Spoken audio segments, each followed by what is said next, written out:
Hey everyone, this is What If Fan bringing you another part of What If Reborn in Naruto World. You can find the fanfic title and the original author's name in the description below. Please make sure to support the creator. If you enjoy the video, don't forget to like, subscribe, and hit that notification bell so you never miss an upload. Alright, let's jump into it. Chapter 21.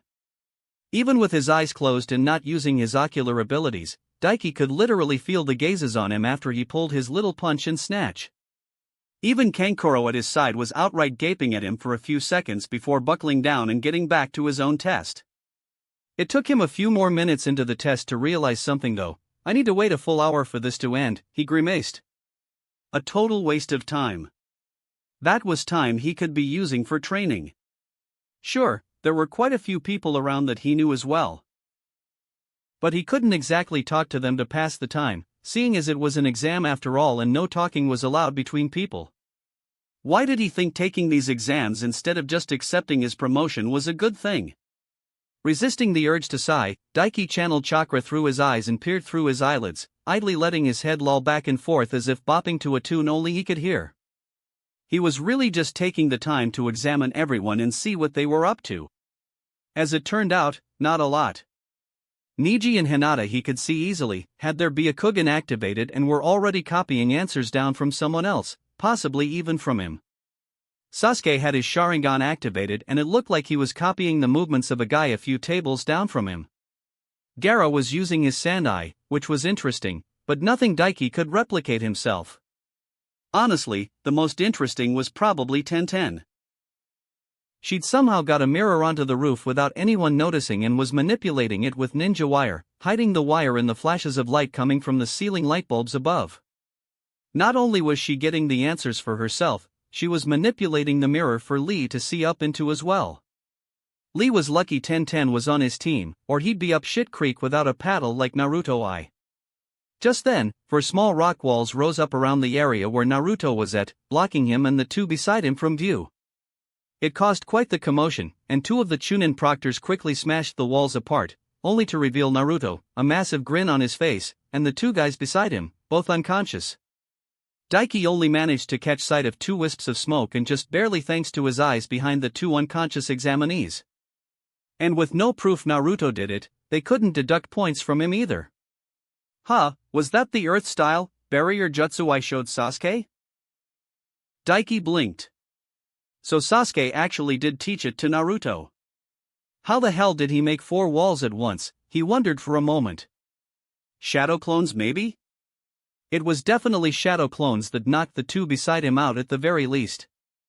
Interesting, Naruto actually got the answers on his own merit because of a jutsu he'd shown Sasuke and offhandedly mentioned teaching to Naruto. That was new. And something he'd need to keep his eye out for. Naruto went stupidly far with a limited amount of jutsu under his belt. He got exponentially more threatening for each single jutsu he gained and played with to make a stupid amount of variations with. Also Naruto just totally copied what he did. Visual learner indeed. It probably helped that Naruto actually had the balls to go through with something like that in the first place as well. Probably a good thing he did as well, since he wasn't beside Hinata this time around. Still, now it was back to boredom. He couldn't even just send messages to Fu and chat with her to pass the time either. While nobody else could get the message of the wave transmission jutsu if he attuned it to her chakra, they'd still be able to sense his chakra, and he'd get pulled up for assumed cheating, maybe. There were others blatantly abusing chakra, but Ibiki specifically had his eyes on Daiki. His eyes kept coming back to him and examining him. Why, he didn't know. Probably to do with his blatant cheating and abusing of the rules, but either way he didn't want to push his luck. He didn't know if the guy was a censor ninja or not. He was distracted for a moment by his seatmate calling out that he needed to go to the bathroom, and one of the proctors who had been silent up till now, standing up from where he was sitting and agreeing to take him. Daiki's eyes sharpened behind his eyelids with interest. From Kankuro's fingers, thanks to his eyes, he could see strings of chakra traveling along to the Chunin. Who was not a Chunin at all, but rather a puppet in disguise. He already knew that of course, but his interest was piqued by the chakra strings themselves. So that's how you use them. Daiki mused, watching keenly how the other boy manipulated his chakra to create them. He was compressing his chakra at the tenketsu in his fingertips, making it a near-tangible, physical thing.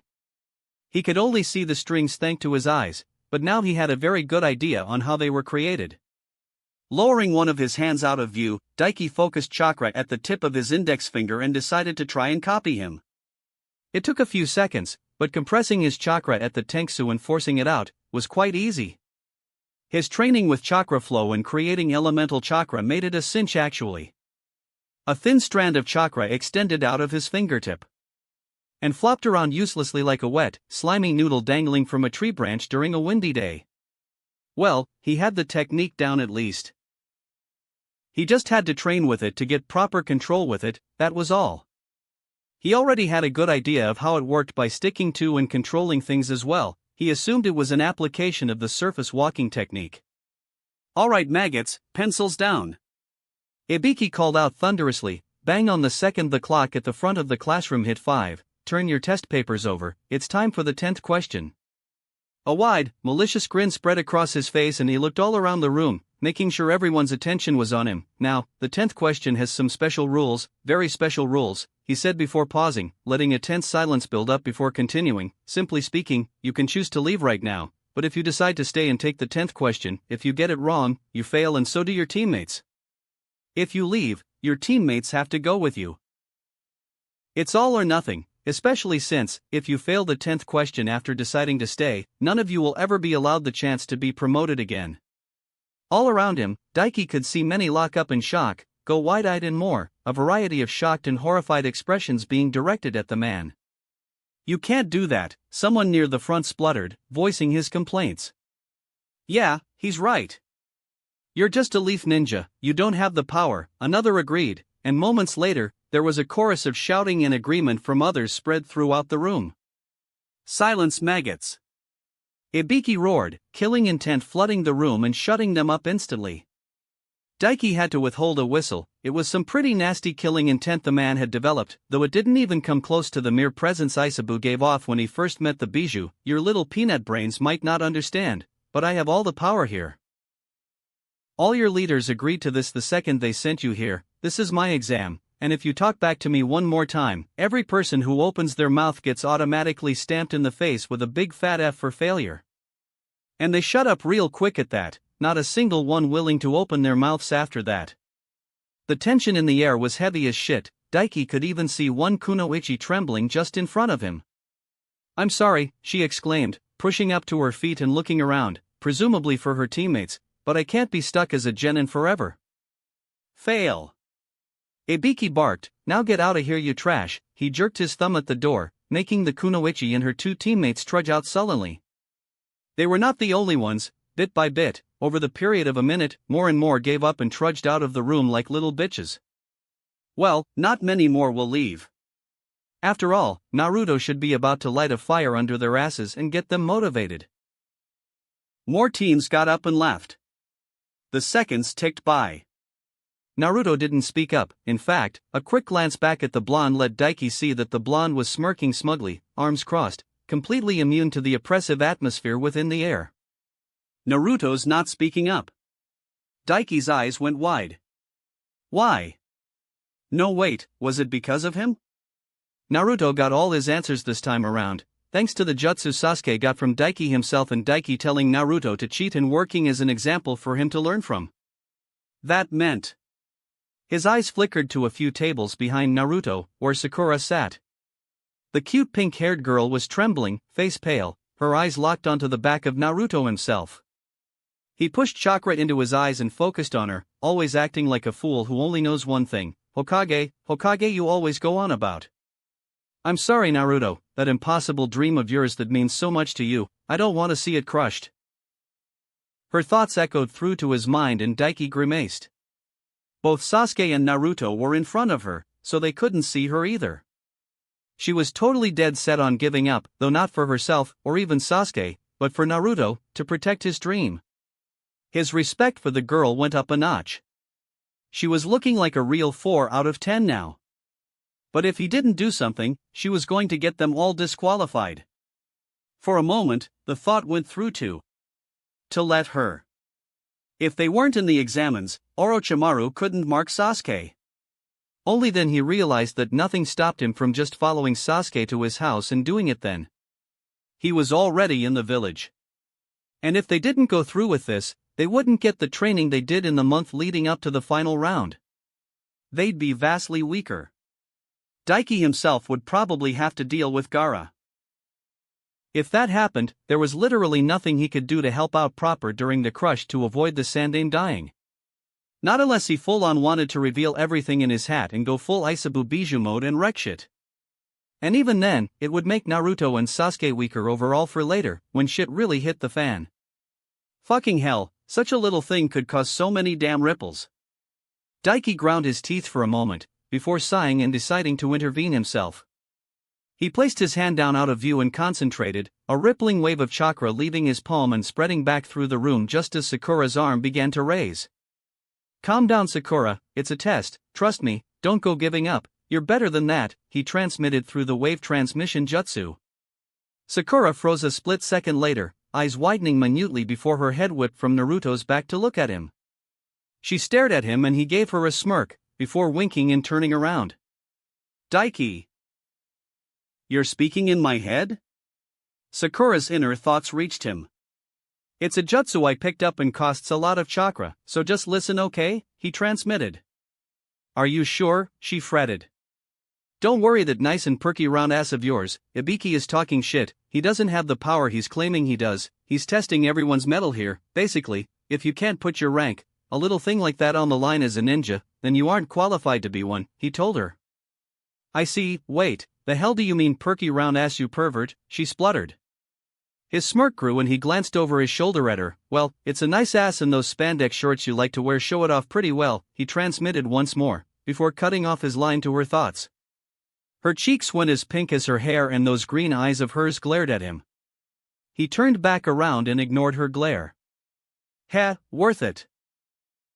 Thankfully from there, things progressed much in the same way they had in the other timeline from what he remembered, Ibiki passing everyone who stuck around and explaining the point behind the 10th question, most getting riled up and pissed off, and then him taking off his bandana to show off his skull, wrought with scar tissue, burn marks, and holes from outright screws being screwed into his head. It was a horrifying sight, much more horrifying in person, and Daiki had to admit, the fact the man endured that kind of torture and escaped to come back in person, was worthy of admiration. Ibiki was a real badass for sure. Not as badass as Daiki himself, but a badass nonetheless. Actually, if he remembered right, it was Rokusho Aoi that tortured him like that before abandoning the village and joining the Hidden Rain. Daiki made a mental note to torture the traitorous fuckhead and go full on Tobarama on his ass if he ever found him, maybe shove the Raijin down his throat and electrocute him from the inside out while he was at it. He was broken from his thoughts by a speedy black blur smashing through the window, glass raining across the classroom. The black blur unraveled into a banner with white letters, while landing on her feet before it, was Anko Mitarashi, and damn what a body that lady had on her. The mesh under her open trench coat was a lot thicker than he thought it would be, so her skin underneath wasn't in full view, but it didn't hide any of her shape at all. He could easily make out every contour of her breasts despite the thickness of the mesh, and damn did she have some big titties, she even had Kurenai beaten out. You fools, this is no time to be celebrating. Anko barked, eyes narrowed into a furious glare. My name is Anko Mitarashi, the proctor for the second exam, now follow me. Nobody moved, just staring at the woman that appeared out of nowhere and started making demands. Daiki mentally shrugged and stood up, time to get a move on. I could have sworn she said something about being sexy and single at some point, he thought. She was a lot more hardcore here it seemed. Or was he just actually remembering wrong? As he got up, others took it as their cue and copied him. Hey, Ibiki, the hell is this? Anko blared at the bald first proctor, there's a full damn 26 teams left, you going easy on them or something? Ibiki shrugged and gave a snort, we've got a few interesting ones this time around, he replied vaguely, eyes meeting Daiki's for a moment before looking away. Anko followed his gaze and met Daiki's eyes as well, one eyebrow raising up. That's so, she grunted. How unladylike. Them tits though. Sakura had quite the stink eye for him when they all left the academy behind. And it probably wasn't helped by the fact that he was behind her the entire way. The pink-haired girl kept looking over her shoulder and scrunching her face up into a pouty glare, which was not at all intimidating. It was all the more amusing when taken into account that she was trying to subtly keep her arms crossed behind her back, with her palms hanging over her backside to hide it from view. Both because 1, her top already came down over her shorts, so unless it was really windy or she was pulling some acrobatic movements, it would block her spandex-clad booty from view. And second, her hands were much too small to hide the dump truck she had back there. Either way, it gave him a good little laugh. That may have incensed her a little bit more. Oh well. It didn't take long before they all arrived at Training Ground 44, a few stragglers taking a bit longer than the rest to make it, mostly foreign teams who didn't know the layout of the village well. The last to arrive being a certain grass team. Daiki didn't even bother giving them any special attention. He already knew what he needed to know after all. Instead, he was much more interested in how unpredictable someone could be, by being utterly predictable. When Anko saw that everyone had arrived and began explaining the specifics of the second exam and the Forest of Death, Naruto decided to loudly run his mouth about how unafraid he was of the place. Leading to a familiar sequence of events, kunai slicing cheek, hot lady licking the blood from the cut from behind a second later and a certain grass ninja creeping up to hand the kunai back, with their tongue. Maybe I should have bragged instead? Daiki mused as he filled in the waiver he'd been handed by one of the Chunin proctor helpers, sure he'd have to downplay his abilities for it to go the same, but them tits though, and Anko had been pressing them right up against the back of the lucky blonde's head. Was that Naruto's plan all along? It would make sense, since he hadn't expected him to run his mouth when he hadn't at the end of the first exam. If so, he had to hand it to Naruto. He deserved a pat on the back for that move. He'd give him one later. He met the blonde's eye and gave him a thumbs up. Naruto gave him a confused look, before grinning right back at him and flashing him a thumbs up in return. Daiki nodded, before looking away. His eyes drifted to the booth that had been set up in front of the Forest of Death, where each team would enter, hand over their waiver that had them consenting to the fact that Konoha was not going to be held accountable if they died a miserable and pathetic death in the forest and be given either an earth or heaven scroll. He hadn't really been paying attention to the teams entering and leaving, he'd be picking his target once everyone was ready. But his interest was definitely piqued by the team that made their way out at that second. Looking at them, they didn't seem all that impressive. A pair of dull-haired boys, one with gray hair, another with light lavender, one tall and thin, the other shorter than Daiki and very pale, almost unhealthily so. It was the girl that grabbed his interest though. She looked to be a few years older than him, probably around 16 at the most, with fair skin and a dusting of freckles over the bridge of her nose, a pair of cute lavender eyes and brown hair tied up into a ponytail with 2 strands hanging over her forehead. She wore a pink blouse, with a turquoise and red patterned dress, which she filled out quite nicely, while a pair of pink chaps drew the eye to her long fair-skinned legs. She was cute for sure, and he liked her hairstyle a lot, like Anko's, but cuter, more peppy. It wasn't her looks that really drew him in though, it was that he recognized her, and the symbol on the headband around her forehead. She was from Hashigakure, the village hidden in the stars, and if he remembered right, she was the chick that ended up with a crush on Naruto. He remembered her specifically, because she was pretty standout in attitude, had been willing to stand against her village leader and all the gathered shinobi of her village to stand up for her friends and Naruto and such. The mysterious peacock method, huh? Daiki mused, pushing chakra into his eyes and examining the girl and her teammates. Their chakra was much more dense and powerful than most people here, well above the rank-and-file fodder. It came at a cost of course, the girls' 2 teammates, their chakra was fluctuating pretty consistently, and damaging their coils, one of them even had their chakra itself growing so out of alignment it was forming patches of chakra on his skin that was damaging his body. The seal I'd been working on for the Stone of Jello might work on that meteorite as well, he mused. He designed it with the help of Isabu, specifically making his bijou chakra harmful to him, to filter out any harmful properties and purify it into something beneficial. He put them out of mind for the moment as he was called over to the booth to grab his scroll. Anko looked up at him as he entered from where she was sitting, before an eyebrow raised. Well, look who it is, she smirked, if it ain't Mr. Special himself, the kid with the eyes of the Hokage himself. Huh, she knew him? Well, he supposed quite a few people would now. How many people know about me now because of this mess, he asked. Oh, a ton. Most of the top jonin and chunin were at the meeting where the Hokage put you up to take this exam by yourself, even a bunch of clan heads, Anko freely admitted, crossing her arms under that amazing bust of hers before looking him up and down. Gotta admit, not really sure what the big deal is, but I suppose I'll see if you're worth the hype through this exam, she mused, dismissively. Well, it wasn't like she'd ever seen him in action and he was a genin core member still, so he could understand the thought. It still grated on his pride though to have such a hot-ass bodacious babe of a woman dismiss him like that though. Actually, it grated in general. Kurenai-sense thought the same, and we all know how that went, he shrugged, a smirk of his own appearing on his face.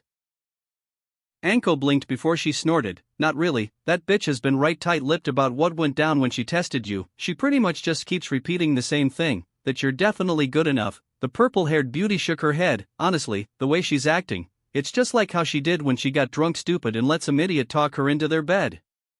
Daiki blinked, and wasn't sure how to respond to that.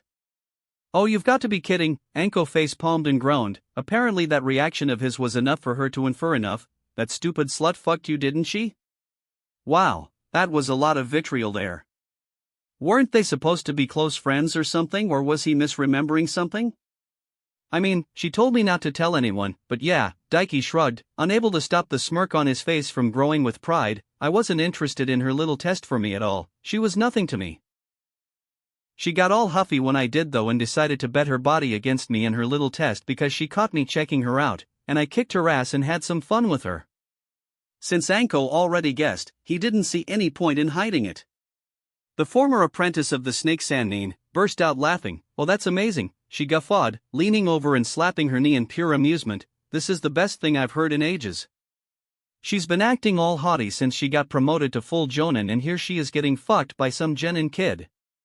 Are you not friends with her? Daiki found himself asking, her pure amusement out of it was throwing him for a loop. Anko scoffed, me and her? As if, we're comrades, but that's it, I'm not a fan of that haughty attitude of hers. That girl needs a reality check, she has no idea how stupidly strong the real monsters of this world are, she retorted, before grinning at him again. I suppose you must have given her a bit of one, kid? I mean, if you count me beating her in less than a minute and then fucking her silly all night long until she passed out, then waking her up, making her suck my cock and then kicking her out so I could get back to my training is giving her a reality check. Daiki rattled off, before shrugging his shoulders. Then yeah, I gave her a real hard reality check. Damn, Anko huffed in amusement, this will be great to hold over her head the next time she acts all uppity and thinks she's better than most of us and on the same level as Kakashi of all people. He gave his word about not telling people so her reputation wouldn't get a black mark. He was only loose-lipped here because Anko guessed correctly, but he should probably make at least a token effort to defend his fuck buddy. I mean, it wouldn't have changed all that much if you were in her place, Daiki pointed out with a shrug. I'd still kick your fine ass just the same as her, and I'd plow you silly just the same. I'd just enjoy it more. His eyes blatantly drifted to her large round breasts stretching out her mesh shirt. With her crossing her arms like that and squeezing them up, he could just about make out her skin underneath the thick mesh. You think so? Anko smirked at him, unbothered by the claim, or his ogling eyes. In fact, she tightened her crossed arms, pushing her breasts up even more for his gaze. You're a real cocky brat, huh? Hugely cocky, he shot back, baring his teeth at her challengingly. Biggest Kurenai ever had by far. If the way she was squealing and shouting about how amazing my cock was, is anything to go by. The situation was sending blood rushing to his groin rapidly. He had to shift his hips a bit to make his dick harden down the length of his leg so it didn't tent out his pants like Manda had transformed into a giant spear.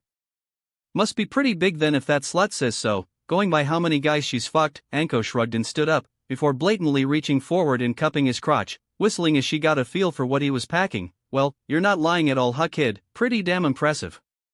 H's fingers twitched and he had to resist the desire to reach out and cup one of her breasts. You wanting the same treatment Kurenai got then? He raised a brow at her.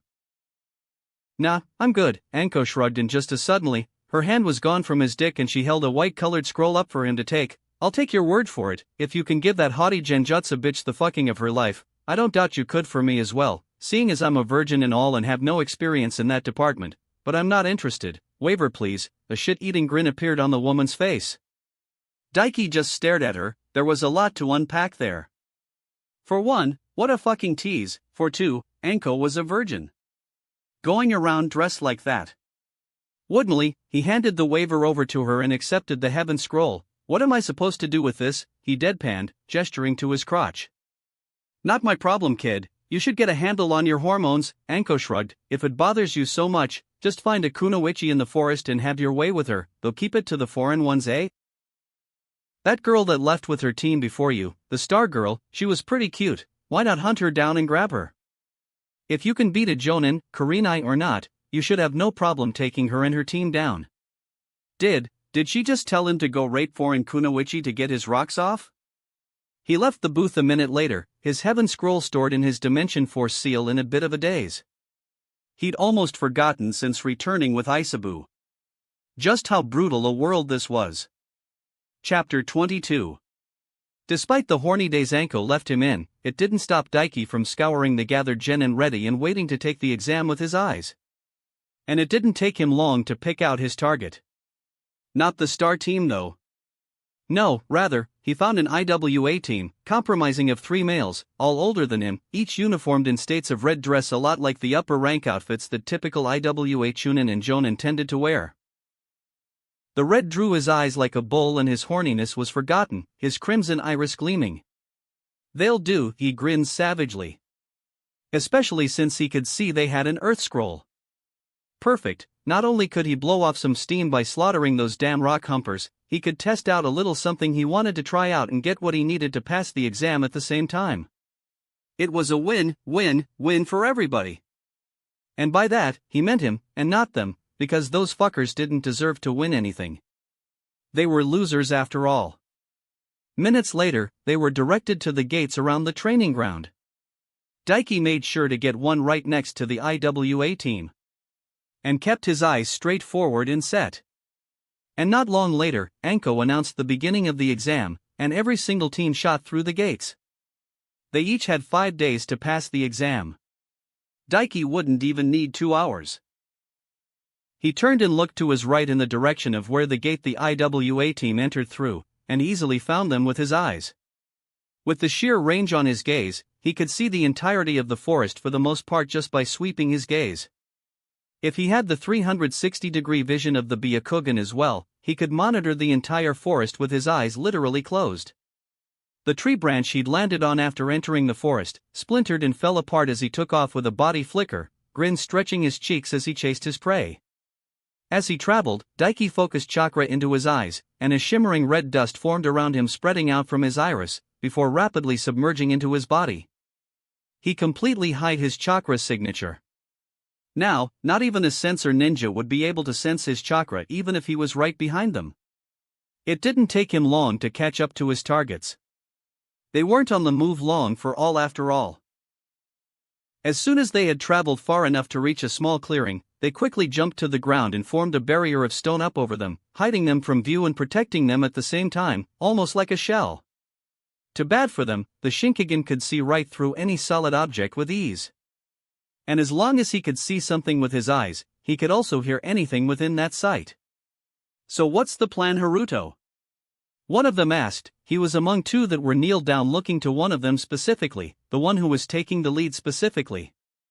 We'll keep it simple, the one he asked, Haruto replied, placing a finger on the ground. I memorized the chakra signatures of most of our competitors, so we can hunt them at our leisure, boys. The other one who hadn't spoken, an ugly, stout-looking fuck with a fat round nose and water eyes grinned. We should go after one of those rookie tree hugger teams, he suggested. They had some real lookers, yeah? The first one nodded in agreement. Yeah, that Yamanaka was a real looker and her team looked super weak, right? He suggested. I'd prefer to get my hands on that proctor lady though. Anko, was it? Did you see the tits on that bitch? I'd love to see her act all cocky and full of shit like before after I got my hands on her. Not a bad idea, though I'd rather go for the team with that Hyuga bitch. Haruto sniggered and nodded. Couldn't see much through that jacket of hers, but Sensei told me that Hyuga women are amazing in bed and always have big tits as well. He and his team got their hands on one of their branch members back in the Third War apparently, said it was the best pussy he ever had. Alright, that's about enough out of you, trash. Daiki snorted in disgust, as if trash rock humpers deserved to ever get their hands on a Konoha beauty. With just a thought, the Kiba blades appeared in his hands, summoned from the Dimension Force seal, and he flowed his lightning chakra through it. A pair of powerful crackling auras of lightning shimmered over the blades and Daiki pushed off the tree branch 100 feet above where he was observing. A split moment later, his blades carved through the earth dome like a pair of hot knives through butter. The dome shattered apart, and he was in amongst them before they even realized it. The right blade lashed out and sliced right through Haruto's arm, lopping it off at the shoulder. The idiot only had time for his eyes to widen and not even register the pain before his foot connected with his temple and smashed him hard. The IWA ninja sent flying through the air from the blow. Haru, the one who wanted to get his hands on Ino, gaped in shock, but again, was too slow to do anything with the surprise attack. His left blade stabbed straight through his stomach and then lit him up like a Christmas tree. He screamed in agony, before going limp. He pulled his sword out and turned to the last, who had the sense to jump away from him. The stone shinobi gaped at Daiki, before a furious snarl overtook his features. You bastard, he roared, running through hand seals, 8 of them in rapid succession, landing on the snake seal to end with, Earth-style, stone dragon jutsu. The ground underneath their feet rumbled and broke apart, a large serpentine dragon made of stone shooting up from the crevice in the ground and shooting towards him rapidly. Daiki mentally admitted that the fact he could use a dragon-style jutsu was impressive. The elemental dragon techniques were all powerful upper-level B-rank techniques after all. It was just too bad for him. Daiki was his opponent. He heaved one of the Kiba blades over his shoulder and tossed it like a javelin at the approaching earth dragon. The blade pierced straight through the jutsu in the blink of an eye and pierced deep into the stomach of the IWA shinobi. He staggered back, gasping in pain, but remained on his feet. Only for, with a thought from Daiki, the blade to pull itself out of the wound and spin like a buzz saw around him, slicing off his arms. He screamed in bloody agony. And then his legs. He screamed even louder. Before the blade shot back through the air to Daiki's hand. Damn it, the rock genin roared, you damn leaf be dash. He never got to finish as Daiki appeared at his side, a merciless grin on his face. Shut the fuck up, you rock-humping piece of trash. Daiki spat, cutting him off. The Kiba blades returned to his Dimension Force seal with a thought, and he reached down and grasped the now limbless and dying IWA genin by the throat and lifted him up. That was some pretty nice jutsu you had there. I think I'll see about plucking them right out of that useless little minor head of yours. Daiki's scarlet red eyes gleamed with malevolence. They were the perfect targets after all, to see just how far into the minds of others he could reach with his jujitsu. When he was done, Daiki found himself having to sit down. His head was absolutely killing him. Not my best idea, he grimaced, sitting atop the comatose body of the IWA genin, Haruto. He wasn't dead, yet. He may as well have been though. He'd kicked his body over to sit on his back for a reason. He was foaming at the mouth after all. As were the other two. Well, the limbless one had already bled out and died, but before he did, he'd foamed at the mouth as well. Let it be known that breaching any further into someone's mind than their surface thoughts with his eyes was not a gentle process. In fact, Daiki was pretty sure he tore their consciousness apart. Super inefficient too, he grimaced. He'd gotten some of what he wanted, Earth-style ninjutsu and how to train the basics of Earth-nature chakra, but for the most part, he was just bombarded with their general lives. He didn't even find out anything he didn't already know about the hidden stone village itself. But the vast majority of the memories he ripped from their heads were absolutely useless to him and just formed together to give him the mother of all headaches. Though he did learn something interesting. This team of mini rock humpers. Their sensei was one of the shitheads who killed him originally. Hideo Itsuki, part of the Hidden Stone's explosion core. A chuckle escaped Daiki, soon transitioning into a full-bodied laughter that echoed ominously through the forest. I'll remember that name, he vowed. All manner of thoughts ran through his mind, all centered on revenge and how to make the man suffer.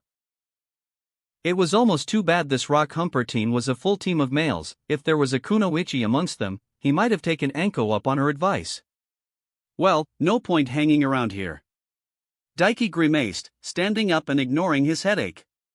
He looked at the comatose, foaming-mouthed Haruto, before spitting on him and kicking him through the air. Trash, he said simply. Before crossing his fingers together and forming a shadow clone. Then he held out his heaven scroll and the earth scroll that he'd looted from the 3 stupid useless weakling trash miners for his copy to take. The clone accepted them with a nod, and without saying a thing leapt into the trees and rushed towards the tower in the center of the forest. There was more he wanted to check out in the forest, but that was no reason why he shouldn't break the exam record of 4 hours before Gaara and his siblings and make it his bitch. With his clone gone to complete the exam for him, Daiki idly looked around, his gaze sharpening with chakra and peering over the vast scope of the forest itself. He found Team 7 easily enough, and didn't see anyone within their range quite yet. He located the grass team easily enough as well, and it was easy to see the switch had taken place already just from the sheer amount of chakra the grass genin he'd observed before now had. They weren't anywhere close to Sasuke and his team, but then, the exam had only been going on for about 20 minutes or so. Maybe I should go pay a visit to the star team, he wondered. Though, definitely not to follow Anko's advice. He wanted to absorb some of their chakra, especially from the guy who had so much of the star chakra it was physically seeping into his body and damaging him. He could stimulate the chakra itself, or even have Aisabu do it and have no need to go for the star itself. The mysterious peacock method was very interesting. It was pretty set in what it could and could not do, but the chakra manifested with the technique was incredibly dense, a shroud that was physical and stronger than steel. It reminded him a lot of the Susanoo of the Uchiha clan's Manjikyu Sharingan. If he could learn to use that technique in conjunction with, say, Aisabu's chakra cloak, it would work as armor for him as well, and then he could reverse it around to use his own chakra as armor in full Bijou mode. With his thoughts on that, he made his through the 3 IWA bodies, looting them for all they were worth and absorbing every little bit of chakra they had in their bodies with the infinite armor. They were definitely dead now. But at least they were worth more now than they were in life as rock trash. With that done, he searched the forest with his eyes, searching for the star team. It's too bad I can't get my hands on a Susanoo of my own. Combining it with the mysterious peacock method would be insane, he mused. But the only Sharingan around now were either in Danzo's possession or Obito's. Well, Sasuke and Itachi had Sharingan as well, but he wasn't going after their eyes. Honestly, he'd much prefer Shirsue's eyes in Susanoo, that guy was awesome. But his eyes were gone, one in Itachi's possession, the other in Danzo's, which meant he'd have to gank both of them to get both eyes for the Susanoo. Daiki paused. Wait. Isn't Shirsue's body in the Naka River? Daiki suddenly remembered. Sure, it would be in a terrible state having been down there for years now, and it didn't have his eyes anymore. But, Simi's corpse had long since lost its eyes among other things, and using enough life force his body had been restored to its prime, eyes regenerated and all. And he'd built up quite a decent amount of life force within the infinite armor since he got it. He hadn't even used any for himself yet. Of course, the eyes would be useless to him since he already had a much better Jujutsu than the Sharingan. Shinkigen all the way. A seal could work though, he mused. Maybe one based on the 4 symbols seal, on his eyes themselves, or maybe on his face connected to his optical nerves? He'd seal the Sharingan into the Shinkigen and make the Shinkigen the Jinchuriki more or less of the Sharingan, allowing him to use the abilities of the Sharingan through the Shinkigen as well. Yeah, that could work. And it would be simpler even than designing a seal to hold in a bijou. It would probably take a while, at least a week or 2 even with clones helping with the process, since he'd need to alter the 4 symbols seal itself. Though, the seals he'd learned for absorbing chakra from the infinite armor and chakra armor would be a big help for linking the chakra of the eyes themselves. Yes, he liked this idea. Kahahahahahahahahahaha, laughter erupted from Daiki, yes. This he could work with. He could just imagine it now. Bijou mode plus majestic attire Susanoo plus mysterious peacock method. With Aisabu's absurdly durable shell plus them, few could ever hope to damage them. You know, you're sounding a bit like a villain now, and that crazy laughter in no way helps. Aisabu deadpanned. Oh come on, I'm just happy. Daiki protested, stopping his laughter. Oh, I know, I'm just saying, you shouldn't do that in public. Aisabu replied. Greatness was always stared upon with jealousy, he supposed. And laughing like a crazy lunatic wouldn't attract hot chicks for sure. You didn't need to ruin my buzz though, Daiki pouted. For that, I'm not telling you of my idea to make you way stronger. I already know though, I'm privy to your innermost thoughts. Aisabu deadpanned. Stupid badass giant epic turtle. Aisabu snorted. Daiki put him out of mind for now, and bit his thumb, drawing blood and running through hand seals, summoning jutsu. He had the best summons for this job anyway. While the original Daiki was busy with his evil scientist shtick, his clone was making a beeline straight for the tower in the center of the forest. For all the time it took others to get there, Daiki, having the scrolls needed and being able to see his destination, didn't take long to get there.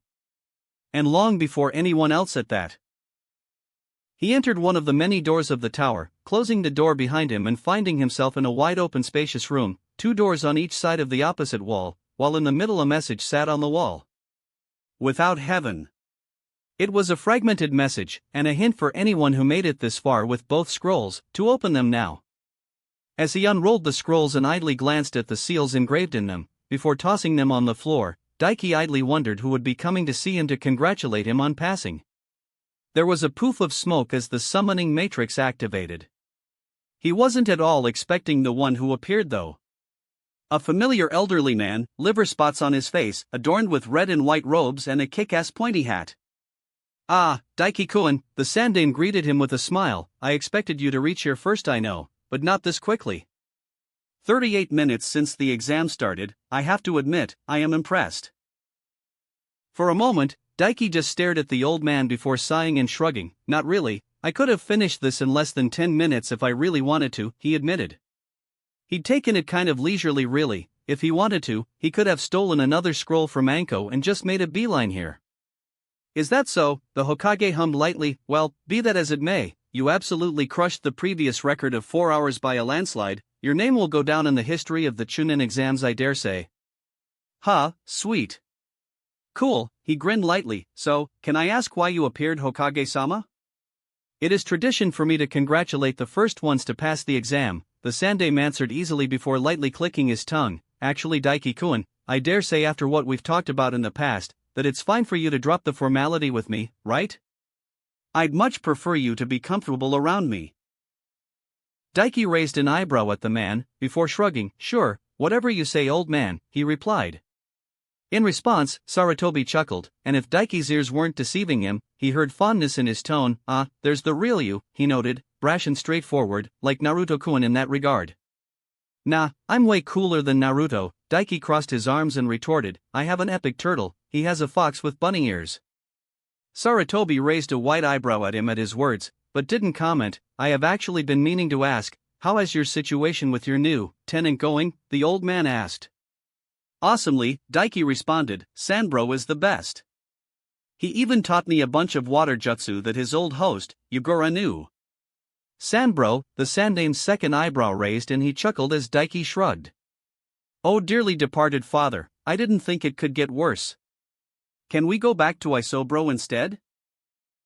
Isabu groaned in his head. This host was clearly a mistake. Listening to their idiocy in multi-stereo with these clones is horrible. Daiki ignored Isabu's melodramatics. He knew the turtle was just playing it up.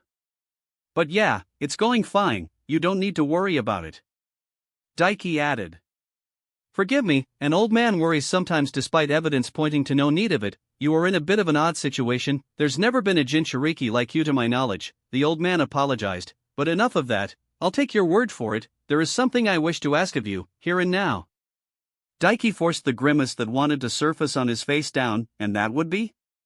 "You already know," the old man smiled knowingly. "I've kept my distance and not brought it up, but the period leading up to the exam finals will be good time to make use of. Daiki-kun, will you, or will you not, accept my offer to become a candidate for Hokage?" Damn it, he knew it was coming. "What do you mean by the period leading up to the exam finals?" he asked, deflecting. Sarutobi clearly knew what he was doing, but answered nonetheless. "You are powerful for your age, but without the power of the Sanbai, you don't even come close to the power and ability required of a Hokage," the old man explained. "Being Hokage is not just about leading the village, but being the protector of the village as well, the main pillar that holds this village up on their shoulders. The two main qualities needed of a Hokage are love for this village and the strength to protect it. Not the leadership ability and intelligence?" Daiki couldn't help but question. "While it would be preferable for them to have that as well, they are lesser needed than what I just listed. Advisors and those you trust can shoulder those responsibilities if needed." The Sandaime shook his head. "That is why, if you accept, I will personally oversee your training." But, do keep in mind, you will not become Hokage for years yet if you accept, so do not feel pressured by that. It was such a good deal to be honest on that front. Training from the professor himself, who like Kakashi was known to know over 1,000 jutsu, but unlike Kakashi, had mastered each and every single one. What if you die before I'm ready? Daiki needed to ask. He wasn't an idiot. He'd looked up the laws of the village itself thoroughly after the old man had gave him the offer. If you pick me as your successor and train me as such, if I'm not ready for it and you die, I'll be thrust into the position. The Hokage's word was law in this village. If they chose a successor, then they were the next Hokage. Others like the daimyo only had a say in the next Hokage, if the Hokage themselves passed away without picking a successor. Which was the problem, because if things didn't go well, a month from now, this man would be dead. And if he accepted his proposition, Daiki would be thrust into the position of Hokage. There's no need to worry about that, the Hokage chuckled lightly, waving off his concerns. While I am indeed old, I dare say I'm not close to dying anytime soon yet, especially considering that old Nominoki is still going strong. That was not what he wanted to hear. The old man all but confirmed if he accepted, he'd be chosen as his successor and end up Hokage if the man died during the Konoha crush. Fuck. If I accept, will I be able to look at the stuff in the Forbidden Scroll? He asked. Yes, Sarutobi replied simply. Actually, you'll be required to, just in case some of the jutsu in there ever see the light of day and need to understand and combat them. Double fuck. Like, that was such an amazing fucking offer. It made it all the more tempting to take the old man up on said offer. Should I? He thought, his mind was racing with all the possibilities. To save the Hokage, he'd probably need to get involved in that fight somehow. Maybe get Jiraiya involved as well. He could free up Jiraiya with his own summons to deal with Orochimaru's, probably. But, getting involved in that fight, he would definitely have to use Isabu's power and would reveal his status as a Jinchuriki. Either way, the Akatsuki would learn of his status somehow if he really got involved fully in the crush. But, access to the Forbidden Scroll and personal teaching from the Sandaime Hokage, the professor and third god of Shinobi himself. With his clones, it would amount to much more than just a mere month of training. If he pushed to using up to 50 clones a day for training, that could amount to nearly 4 years of ninjutsu and other discipline training under the man. That may make him more than a match for dealing with the Akatsuki, especially since he knew all of their abilities. Daiki grit his teeth. Fuck it. He shouted, making the Sandaime blink in surprise. I'll do it, old man, sign me up, I'll go full in. And if he did end up Hokage at the crush, he'd just train Naruto and foist the hat on him. Yeah, that'll work. Sarutobi chuckled. Well, a bit dramatic of you, but I'm glad to hear it, the old man mused. Very well, from now on Daiki-kun, you will be my student. We'll be beginning your training as soon as this secondary exam finishes. Sounds good, Daiki grinned, punching his fists together. I've got a bunch of other jutsu to get down, it'll be quicker with your help. He had a bunch of wind jutsu to get down that Yagura knew of, and now the earth jutsu he yoinked from those rock humpers' mines. That will be no problem, the old man nodded. Though, I think you should dispel now, right, Clone-kun? And let Daiki know all of what we talked about. As expected, the old man Hokage knew he was a clone. Sure thing, Hokage-sensei. Daiki grinned at the man, before doing just that and dispelling himself. The original Daiki, after summoning one of the Chameleon clan and assigning them the fetch quest of finding and retrieving Shisui Uchiha's corpse for him, decided to go take a look at the team from the Hidden Star Village. He mostly kept his distance from them, just examining them from afar with his eyes and noting how they molded and used their chakra and memorizing the hand seals used. He noticed in interest, as they stopped atop a massive tree, overlooking a wide spacious clearing with a cave leading underground. It wasn't hard to see why they stopped, it was because there was a fight currently going in the middle of the clearing. It wasn't any shinobi or kunoichi fighting though. It was a massive bear, easily over 100 feet tall, facing off against a pair of much smaller, but still massive wolves. They were odd for wolves though.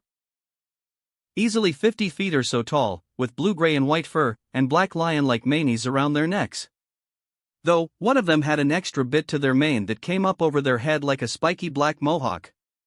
They were black mane wolves if he wasn't wrong. They were native to fire country, though these ones were much bigger than the usual variety of them that were more akin to the size of normal wolves. Why the hell did every creature in the forest of death end up supersized? And it was odd in of itself that they were actually facing off against the much bigger bear. But a single glance at the cave entrance and seeing underground with his eyes told him why. For much smaller wolves were hiding within the cave itself, out of sight. He said smaller, but they were still massive compared to normal wolves, a good 10 to 15 feet in height. Wolf pups, he assumed, and the two fighting were the parents trying to protect them. Just then, a rush of memories streamed through his mind and Daiki froze. "The damn fucking clone," he snarled. He would have accepted the offer as well, since the clone was literally him, but blaming the clone itself made him feel better. "Guess I really do need to speedrun shit now." Daiki grimaced. He needed to get his hands on all the available power-ups he could and become one with the grind if he wanted things to go his way now. Chapter 23. The roars of a humongous bear shook the air, while two giant wolves howled in defiance, and Daiki sighed. Typical, just typical. And Orochimaru was already on the move as well, his attack on Team 7 commencing.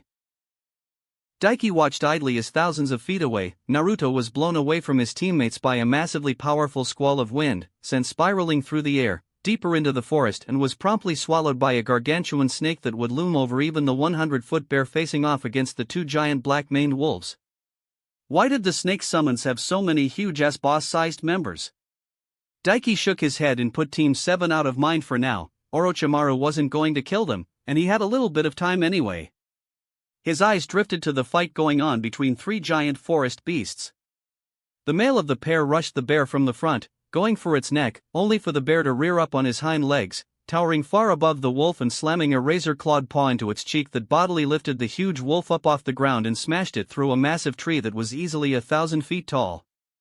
That bear had some serious power to it. But the wolves were cunning. Because the frontal attack distracted the bear, long enough for the female wolf to get behind it and sink her fangs into its lower back, where its spine would be. She was trying to paralyze the bear. The bear roared and swung around bodily, yet the wolf had latched her teeth into it so tightly that she was bodily picked up and swung around by the bear as it moved. Realizing it couldn't reach her with its arms, the bear thrashed around wildly, trying to dislodge the female wolf, only for the male wolf to come bounding back out of the forest where it had crashed through the massive tree and leaped through the air, razor-sharp teeth glinting. The bear roared in pain as the male wolf gnawed into its side. But it seemed the bear wasn't stupid either. It gave up trying to dislodge the wolves right then and there before throwing itself back. The female wolf whined in pain as the bear crushed her under its bulk. Her teeth came free and the bear stood back up and swiped down with both massive paws, grabbing the male wolf by the head and ripping it free from the bear's side, blood spurting in great rivets through the air. The bear lifted the wolf up by the head, both massive paws clasped around its skull and squeezed. The wolf howled in agony. It was sad, but tactics, intelligence and superior numbers couldn't always bridge the gap to allow one to overcome raw unadulterated power. He could already see how this would go. The bear would crush the skull of the male wolf, killing it, leaving the female alone to fend the bear off. She would by easy pickings one-on-one, either killed or forced to flee and leaving the pups defenseless either way. This place was the law of the jungle. Honestly, this entire world thrived on that aspect.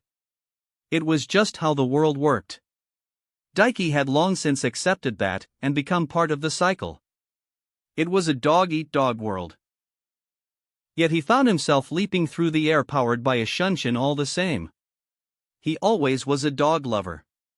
He shot into the air above the bear, before thrusting both hands up above him and firing off a pair of force palm jutsu from his hands, jettisoning him down through the air like a bullet. He threw himself into a forward spin, picking up a massive amount of momentum and came down atop the bear's skull with the most powerful knee strike he could muster. A massive cracking sound resounded through the air and the bear froze, its paws going limp and dropping the male wolf to the ground, it landing on its feet in a daze. A moment later, the titanic bear teetered on its feet, before collapsing sideways, eyes rolled up into the back of its skull, its sheer bulk making the ground rumble like a mini earthquake went off.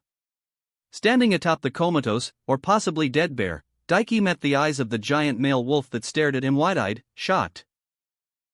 Joined a moment later by the female, tenderly limping over to her mate and eyeing him warily.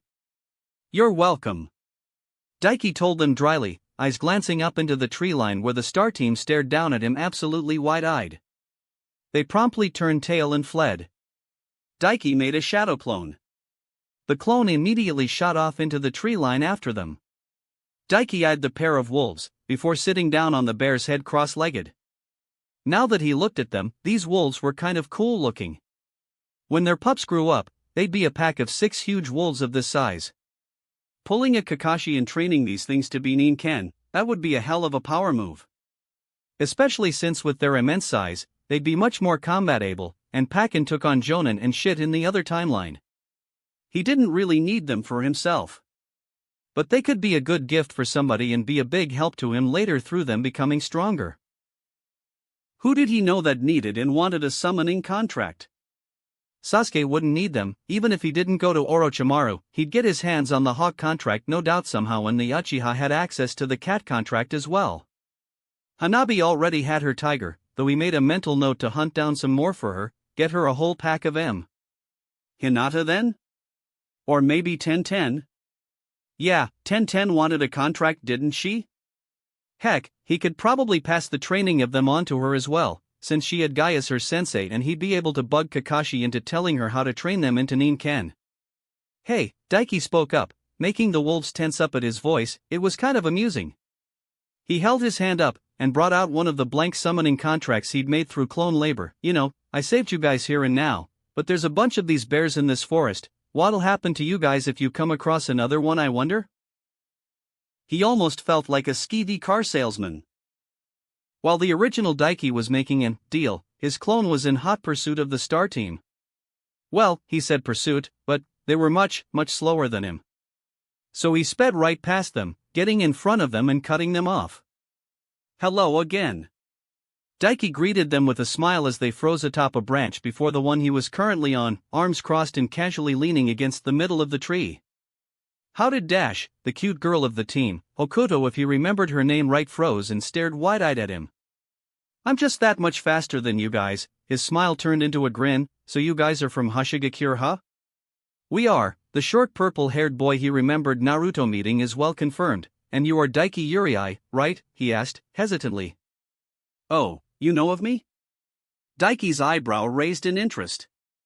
We overheard the other genin talking about you earlier during the first exam, he grimaced. We were hoping to avoid you actually. Smart of you, he praised lightly. And it was, of course. The mysterious peacock method was a pretty amazing technique, but it was useless if they couldn't even get it up in time to block any of his attacks or hit him at all. It was why the grind was the true be-all and end-all base to all shinobi abilities. Without the physical ability to react in the first place, all jutsu and abilities were useless. At the end of the day, his eyes, his seals, his armor, and all of his jutsu were mere supplementary support for the roaring power of his epic grind-enhanced muscles. Speak for yourself, the third of their team, the only Daiki didn't recognize, snarled. He might be strong compared to others here, but compared to the power of our star chakra that all the villages covet, he's nothing. He clasped his hands together in a modified seal, index and pinky fingers extended and touching, forming a triangular shape, purple chakra flaring at his back like a powerful flame, and the unnamed star genin gagged, eyes going wide with pain as suddenly, Daiki's fist was buried in his solar plexus. He contorted around Daiki's fist, before his wide eyes rolled up into the back of his head and he fell unconscious. Daiki pulled his fist free and let the boy drop to the ground unconscious, before pinning his body under his foot. It all happened so fast, neither of the other two had a chance to even see him move before the boy was already falling. Seiya! Hokuto gasped, but instead of rushing Daiki, she smartly leaped backwards, her hands falling into the same hand seal, while the purple-haired boy leapt to Daiki's other side and did the same, enclosing him in from both sides and forcing him to pick a target and go for them while the other could attack from behind. Daiki didn't bother attacking either of them though. Instead, he activated the infinite armor on his shoulder and watched with interest as purple star chakra was drawn from the boy's body under his foot up into the mouth of the Isabu head armor. You're absorbing his chakra? Hokuto gaped at him. Something like that. Daiki grinned at her, glancing her way. Thing is cute stuff, that nobody really covets your little meteor thing. It's interesting and I could make use of your mysterious peacock method and plan to do so, but it's not all that great considering the drawbacks. He tilted his head, just in time to avoid a roaring flaming purple serpent of chakra aiming for the back of his skull. He of course didn't actually need to do so and was just showing off. He reached out and grabbed the serpent and pulled on it, hearing a yelp behind him. The purple-haired boy who cunningly took advantage of him turning his attention to his female teammate, was pulled bodily through the air, and Daiki spun around, delivering a knee strike to his stomach. The boy gagged from the blow, but remained conscious. Surprisingly, he was sturdier than his teammate, or at least had much more pain tolerance. The follow-up elbow to his skull though, smashed the boy into the ground before the chakra on his back could be formed into a shape to counter, and he smashed into the tree branch unconscious, just like his teammate. A moment later, glowing ethereal purple ropes of chakra launched at him while he was busy with his real target of the 3. 5 of them in total, aiming for his legs, arms and neck. As soon as the chakra was about to make contact with him though, the ropes lost form and broke down into raw chakra and was absorbed by his body armor. He directed the chakra into the infinite armor for safekeeping. "Get away from them!" Hokuto snarled at him. Daiki looked over his shoulder to see that her star chakra had formed into a wing cloak around her body and she shot towards him, shooting through the air like a bullet using the chakra wings. She punched out at him as she approached, the chakra coating her fist flaring out into a purple chakra claw, smaller, but akin to the ones he could use in his Jinchuriki cloak, which was promptly devoured by the infinite armor. Hokuto's eyes widened and she flipped around just before she reached him, and lashed out with a flying kick aimed for his face. The infinite armor slurped up the chakra around her foot, but it couldn't do anything about the physical kick, packed with quite a bit of momentum from her chakra-enhanced flight path. She was pretty smart. It was just too bad for her that he was rather proud of his physical strength. He caught her kick on his forearms by placing them over one another in a crossblock. The force of her kick still managed to force him back a step, which was good on her though. Hokuto's eyes widened as he grabbed her foot. She quickly made that hand seal she and her teammates used to initiate their jutsu, and purple chakra formed into ropes on her back a moment later and lashed out at him, only to be devoured by his armor. Then with his grip on her foot, he pulled and spun around, before slamming her into the heartwood of the tree. The bark cracked from the force of the slam and Hokuto cried out in pain, before slumping to the branch base he stood on as he let go of her. "So you're the strongest on this team, huh?" Daiki mused, he hadn't been expecting that. But then again, one of them was a no-name and the other he remembered having his body give out beneath the star chakra training, while Hokuto herself seemed to be going strong. Either way, he'd seen enough now to get a good feel for how they manipulated their star chakra. He had a good idea how to go about recreating the mysterious peacock method now, once he got around to actually using the chakra himself. The first was already at the barest amount of chakra left before chakra exhaustion, so Daiki left him and turned his attention to the dull purple-haired boy. He had the highest and purest concentration of the star chakra due to it polluting his very body. "Wait," Hokuto gasped from behind him, stopping him in his tracks. He looked over at the girl to see her feebly reaching into her equipment pouch and pulling out a familiar light-colored scroll. If I give you our heaven scroll, will you leave us alone?" That was the smart move to play right now. Offering him the target of the exam and giving up her team's chance to pass in return for him leaving them alone. Sadly for her though. "I've already got what I need to pass," Daiki shrugged. "I targeted you guys specifically because I wanted to get my hands on some of your star chakra. Like I said a minute ago, I can make some decent use out of it.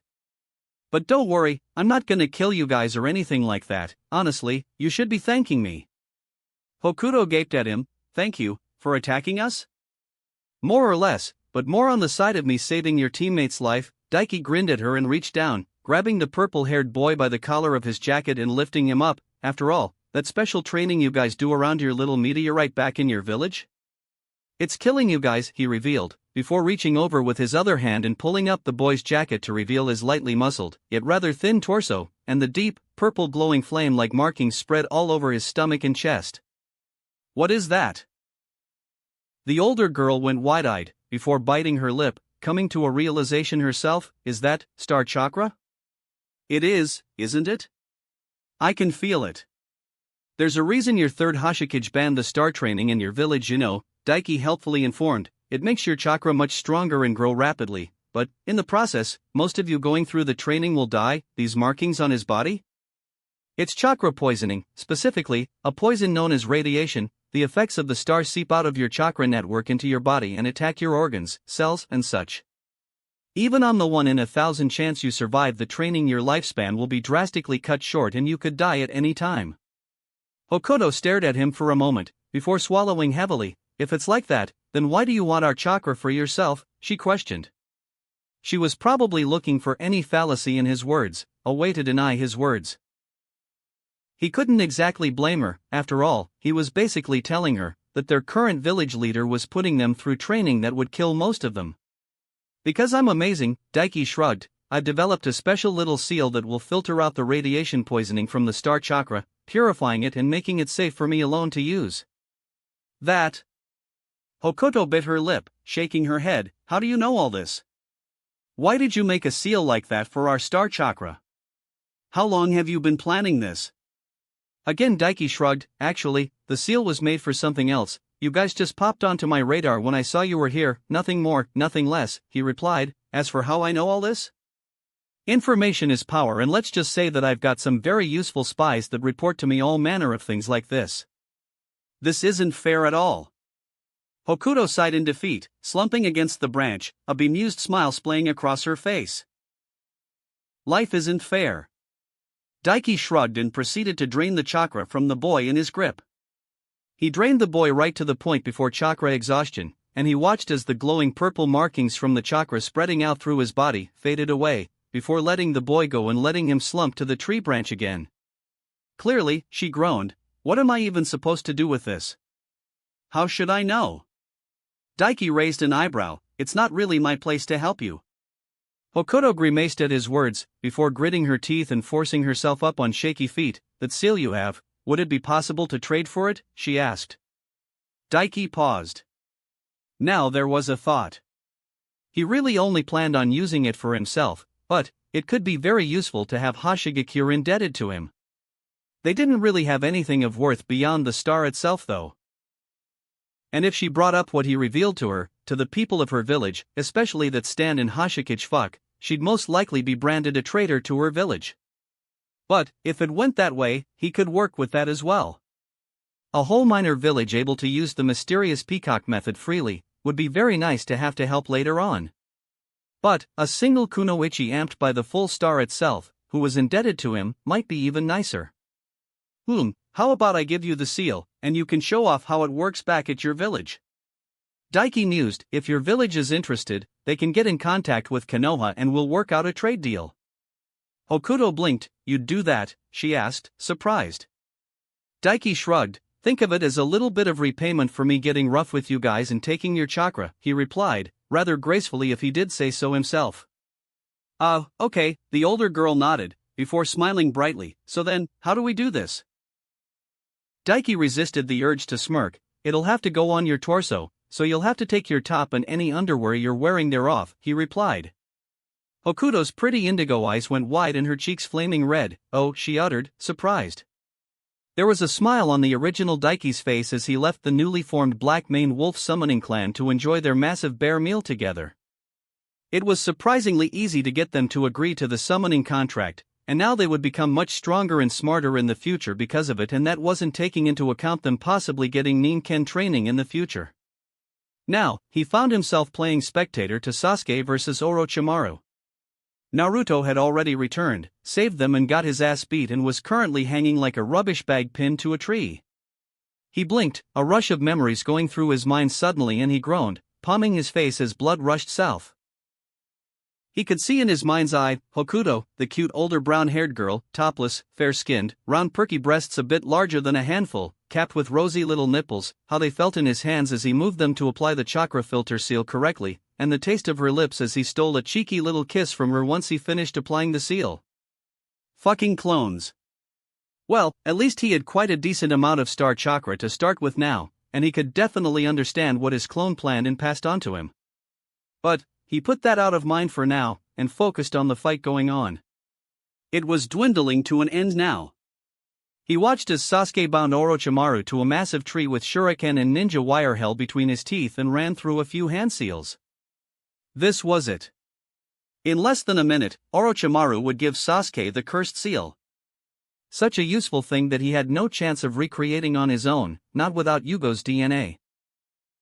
Honestly, the cursed seal itself provided a lot of benefits.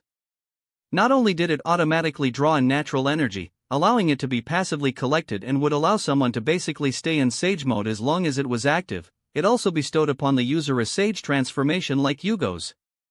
And if Kabuto was anything to go by, both nature chakra style forms, stacked together. He kind of wanted it himself.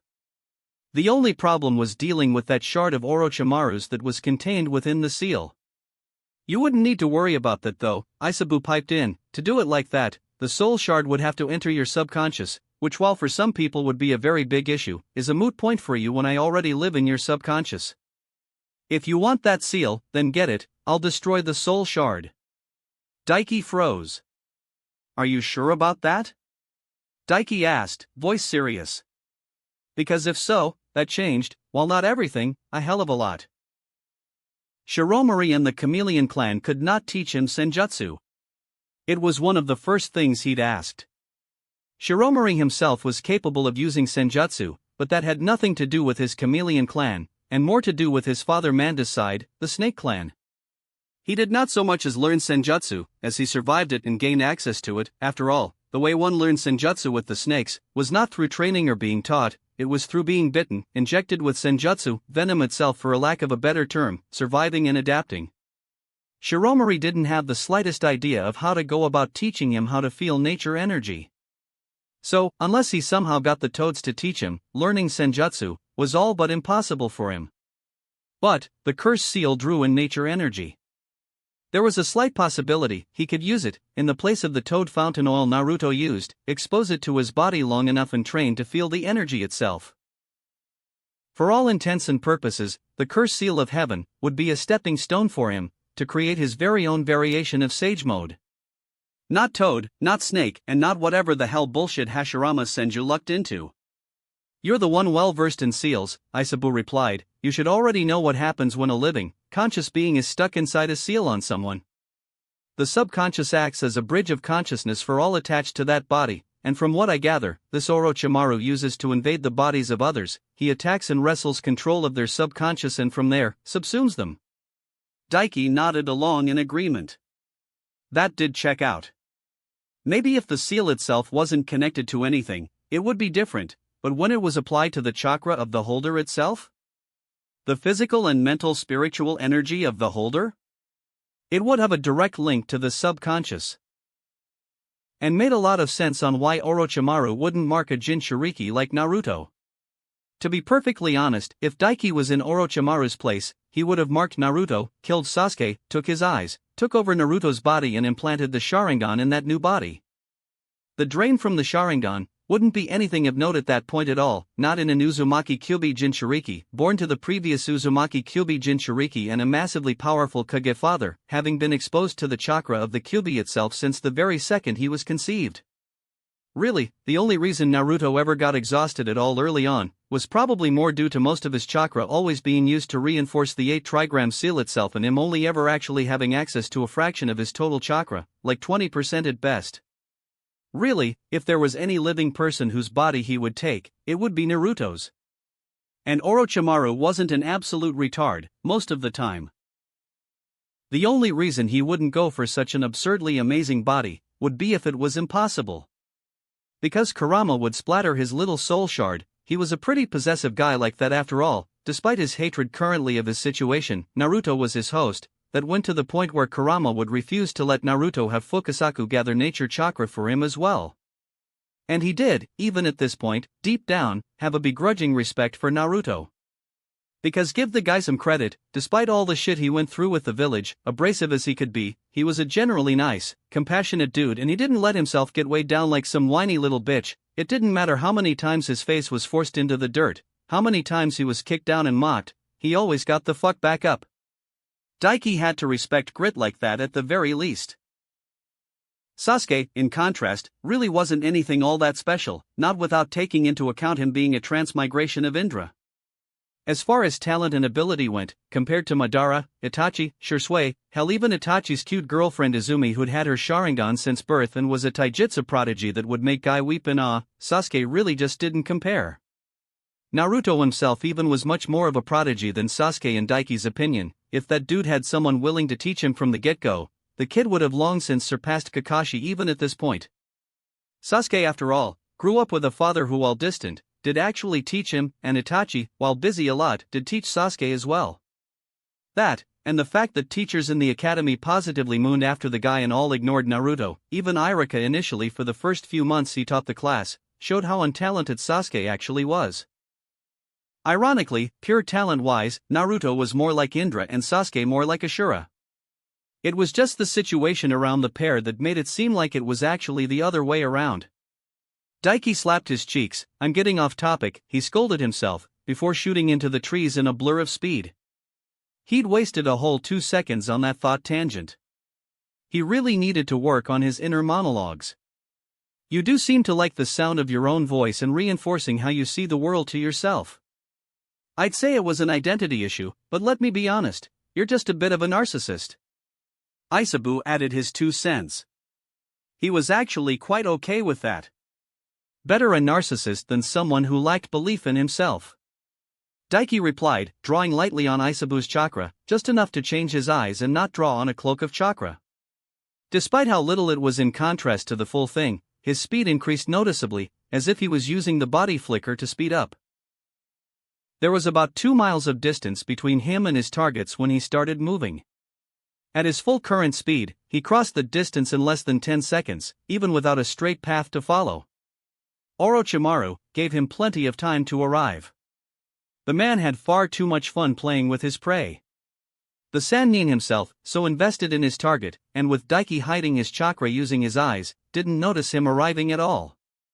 Sense power in your eyes that surpasses even Itachi's, a silky, sibilant yet soft-spoken voice echoed powerfully through the forest. My name is Orochimaru. If you wish to see me again and gain true power, then survive and pass this exam, Sasuke-kun.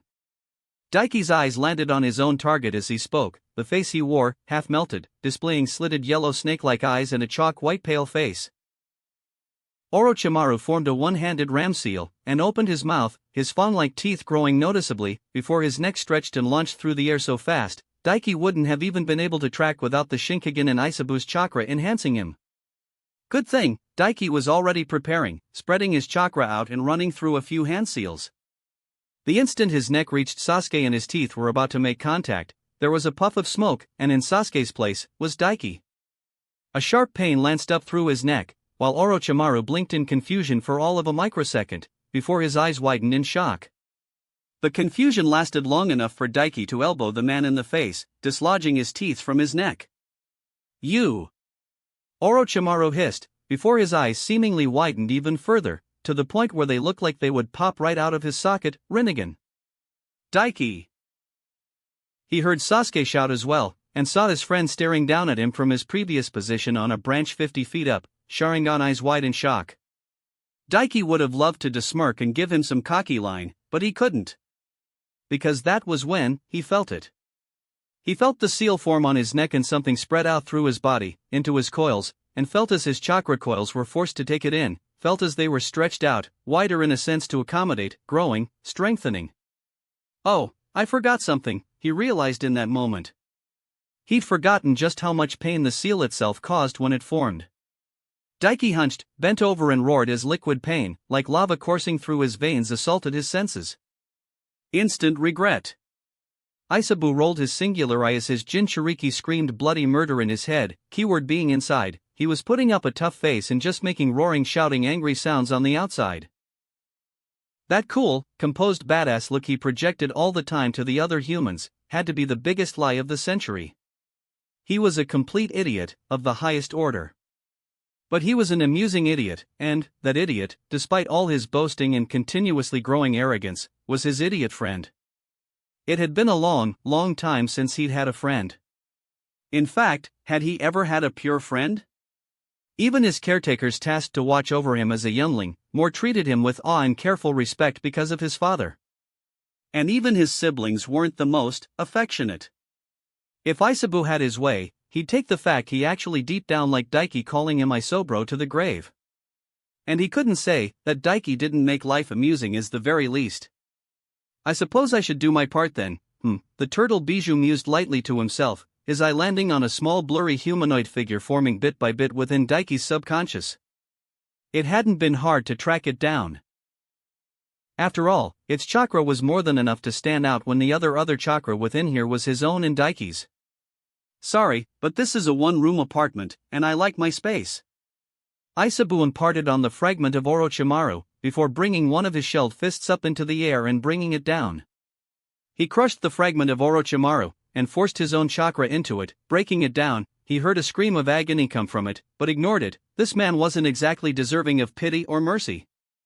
He seared the fragment's consciousness and body out of existence, breaking it down into pure chakra, before diverting it into Daiki's own chakra coils.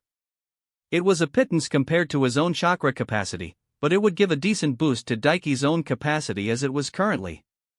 The pain was almost all-consuming, and he felt his consciousness begin to grow hazy. His coils felt like they were about to burst.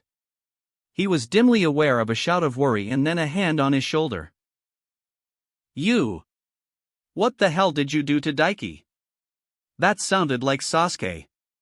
No, that is not the Rinnegan, it is close, but a slight difference, and why can I not sense his chakra? No, it is not important, Ringer indeed though, Orochimaru's sibilant voice distracted echoed, before, Cuckoo, that is my gift meant for you Sasuke-kun. It seems your young friend tried to come to your rescue thinking it a threat to you, but no matter, I have enough stored still to form another. Stand still now won't you? Like hell! Sasuke snarled, fire style, Phoenix Flower Jutga, the Uchiha gagged in pain. You are fast and skilled Sasuke-kun, but you are not ready for this stage yet, the same stage your brother stands on. Orochimaru's voice floated through his ears.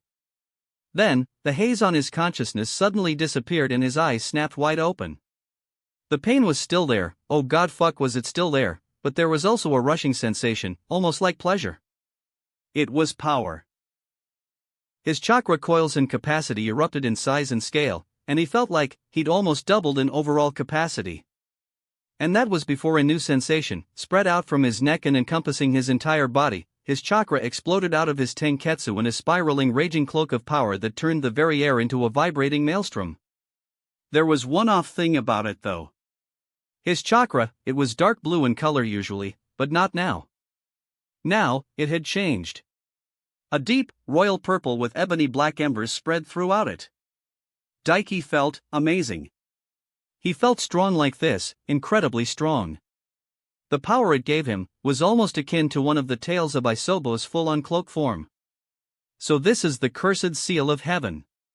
Daiki clenched his fist, before whipping his head around, banishing any stray thoughts immediately. Orochimaru pulled his fangs from Sasuke's neck, allowing the boy to drop to his knees and scream in agony as the seal seared itself into his chakra network, just like Daiki before him. Damn, he was too busy recovering to stop that. Oi, Snake Man! Daiki grunted. How peculiar, Orochimaru took his attention off of Sasuke and eyed Daiki. I cannot feel the connection to the seal on your neck, and you are using the power of it already? My, how interesting, how did you do it I wonder? Those eyes of yours perhaps, his yellow eyes glinted with curiosity. Wrong. Daiki snorted, then moved. He disappeared in a blur of speed, and Orochimaru's eyes widened slightly in shock, the pale man leaning back just in time for Daiki's knee to spear through the air where his face was previously. Daiki thrust his hand out, a quick force palm jutsu turning shooting him down onto the branch the man was standing on and avoiding the counterkick the man retaliated with. A sweep was stepped over, but Daiki spun through it, launching himself into a roundhouse that the man couldn't simply dodge with being so close and the sheer speed he was moving at. Orochimaru blocked the blow with a forearm, but the force of it sent him skidding back. This is not the speed and strength of a genin, no, this isn't even that of a typical jonin, the man hissed in surprise. His surprise and curiosity left him completely open for the clone that burst out of the tree line behind him, bringing one of the sparking kiba blades down through his head, cleaving him down the middle. His body burst into mud. Shadow clone jutsu and Mai, are those the kiba blades? Where did you get your hands on those I wonder, child? Orochimaru hummed from above. His clone gave a yank on the handle of the blades, and they separated from his hands into the air, spinning like buzzsaws and generating a massive amount of lightning chakra and spread it to the clone as he ran through hand seals. At the same time, Daiki ran through his own. He was going big with this one. As one, they both snapped around to look up at Orochimaru. Ice style, Twin Black Dragon Blizzard. Lightning style, Electromagnetic Murder. Drawing on the chakra armor over his torso, Daiki punched out both fists, and from them, a pair of massive serpentine black dragons with glowing red eyes erupted, shooting through the air at Orochimaru. A split moment later, his clone thrust his palms out, unleashing a massive wave of crackling electricity, far bigger than he could generate on his own, encasing the pair of ice dragons in the current of electrical charge. Orochimaru, a testament to his status as a Sannin, leaped back blindingly fast and with a shocking distance. Daiki didn't bother directing the dragons to chase him. They slammed into the place where he stood previously, before erupting, exploding outwards into a truly massive hurricane of icy black, tearing trees decades old and thousands of feet high up from their roots and sending them flying through the air as if they weighed that of a feather. The expansion and size of the jutsu was so large, it spread out and subsumed Orochimaru before the man could react himself. Daiki would have got caught up in it as well, if he didn't cut his losses and run. Using all his newfound speed, he had moved and retreated, and now found himself a good mile away, watching his jutsu roar toweringly high into the air. His clone landed beside him a split moment later, Naruto and Sasuke over his shoulders, while he had Sakura under his arm. Daiki, what, how? Sakura sputtered, green eyes staring at him wide, awed, even a bit horrified. In the very center, at the eye of the tornado, Orochimaru lay limp, his body sizzling, smoking and charcoaled, yet at the same time, frosted over. For all intents and purposes, he was dead. Not even he, a legendary Sannin, could take such an epically powerful jutsu and come out unscathed. Yet, the body of the snake Sannin twitched, before its mouth opened and spread wide, and another Orochimaru pulled himself free, soaked to the bone, but otherwise fine. If I wasn't quick there with the replacement, I may very well have taken some rather gruesome injuries, the snake Sannin mused to himself, idly eyeing his shed skin. Those injuries would not have killed him, and his healing ability was such that he would have recovered from them. But what an incredible jutsu! Orochimaru licked his lips, an ice-style dragon variation? Two at that, used in a combination lightning jutsu amplified by the Kiba blades, Kukuku, a ringer indeed Sarutobi-sensei. His old sensei was up to his old tricks, sending a little monster like that into the Chunin exams. And that was without taking into account the most interesting aspect of the boy. Those eyes, they were red initially, some form of Dojutsu Kabuto had informed him before, but then, those purple rings surrounding them, they looked just like the Rinnegan. Perhaps a precursor, he mused in thought. Like the Sharingan came before the Manjikyu Sharingan, possibly? If so, it makes sense how he cut the connection. Pain has a jutsu to absorb the very soul of a target through touch. It would make sense for the eyes that evolve into the Rinnegan itself to have access to such a jutsu, he thought. How fascinating. Disappointing in a way that his jutsu would be useless for taking such a body because of it, but fascinating nonetheless. Gaara will not be enough for dealing with this one. Orochimaru crossed his arms. He would need to be dealt with some other way. Perhaps Kimimaro-kun would be able to keep the boy busy? It would no doubt cost the leader of his Sound 5 his life even if he did manage to win. But, such was life. He paused as he felt a familiar chakra rushing his way, a smile blooming across his cheeks. Kukukuku, Orochimaru chuckled to himself, well, a teacher always has time for his first student, no Anko-chan? He had enough time to see how his old apprentice was doing these days, he supposed. Chapter 24. Daiki stared out over the destruction his jutsu wrought, a frown on his face. Orochimaru was well out of range of them now, he could still see the man though thanks to the Shinkegan. He pulled that fucked up replacement of his and got rid of the injuries on his body, he grimaced. It was fucking disgusting to watch a man regurgitate an exact copy of himself, then watch his original body melt into slime or something like that. But, it was gratifying to know, he was indeed capable of dealing such high amounts of damage to Orochimaru without slipping into his tailed cloak forms. Granted, that combination jutsu was probably the most powerful in his arsenal by a wide margin. It was a literal pair of lightning-enhanced ice dragons that exploded into a giant freezing hurricane after all. But it was still very nice to see the fruit of his efforts. He's talking to himself, Daiki noted after a second. The snake Sannin was literally musing out loud to himself about Daiki. Granted, he was probably feeling safe that nobody was around him right now and had no idea that Daiki could hear him thanks to his eyes. He thought the Shinkigen was a precursor to the Rinnegan? Probably because of Isabu's eyes overlapping mine because I used some of his chakra. Daiki bit his lip. The thing was, Daiki honestly couldn't say it wasn't either. Because the Rinnegan was an evolution of the Sharingan. And the Shinkigen really did seem like a fusion of the Byakugan and Sharingan. It might very well be possible for his eyes to evolve into the Rinnegan, then again, for it, I'll need the sage's chakra. Madara's eyes evolved from his own chakra mixing with Hashirama's. Enough chakra from Naruto and Sasuke might work T-. He cut his thoughts off as he heard the next words out of Orochimaru. Gaara will not be enough for dealing with this one. Ah shit. Which meant the man had already decided that Daiki was someone he needed to plan around and have someone on hand to deal with him. That could range from Kabuto or Kimimaro, to the snake Sannin bringing some fucking crazy powerful dead Kage back with Edo Tensei and sicking him on Daiki's ass. Sasuke-kun. Sakura's voice broke Daiki out of his observing the snake Sannin, as his Uchiha friend, even unconscious, started to howl from his clone's grip. His clone looked him in the eye and grimaced. We need to go find somewhere for these guys to lay low for now, he said. Daiki nodded. Let's go then, he agreed. Jerking his head, Daiki beckoned his clone to follow him, before taking off through the treetops. Daiki, wait. Sakura protested from where he was carrying her. We need to help Sasuke-kun, and that crazy guy did something to Naruto as well. There's nothing we can do for Sasuke right now. Daiki shot her down instantly. As for Naruto, I'll take a look at him when we have a safe place for you guys. He'd been watching the fight from afar with his eyes, so saw how Orochimaru manipulated his chakra to use the 5-element seal, and if he examined it on Naruto himself, he was quite sure he could undo it. And perhaps learn how to apply seals with his chakra alone in the process while he was at it.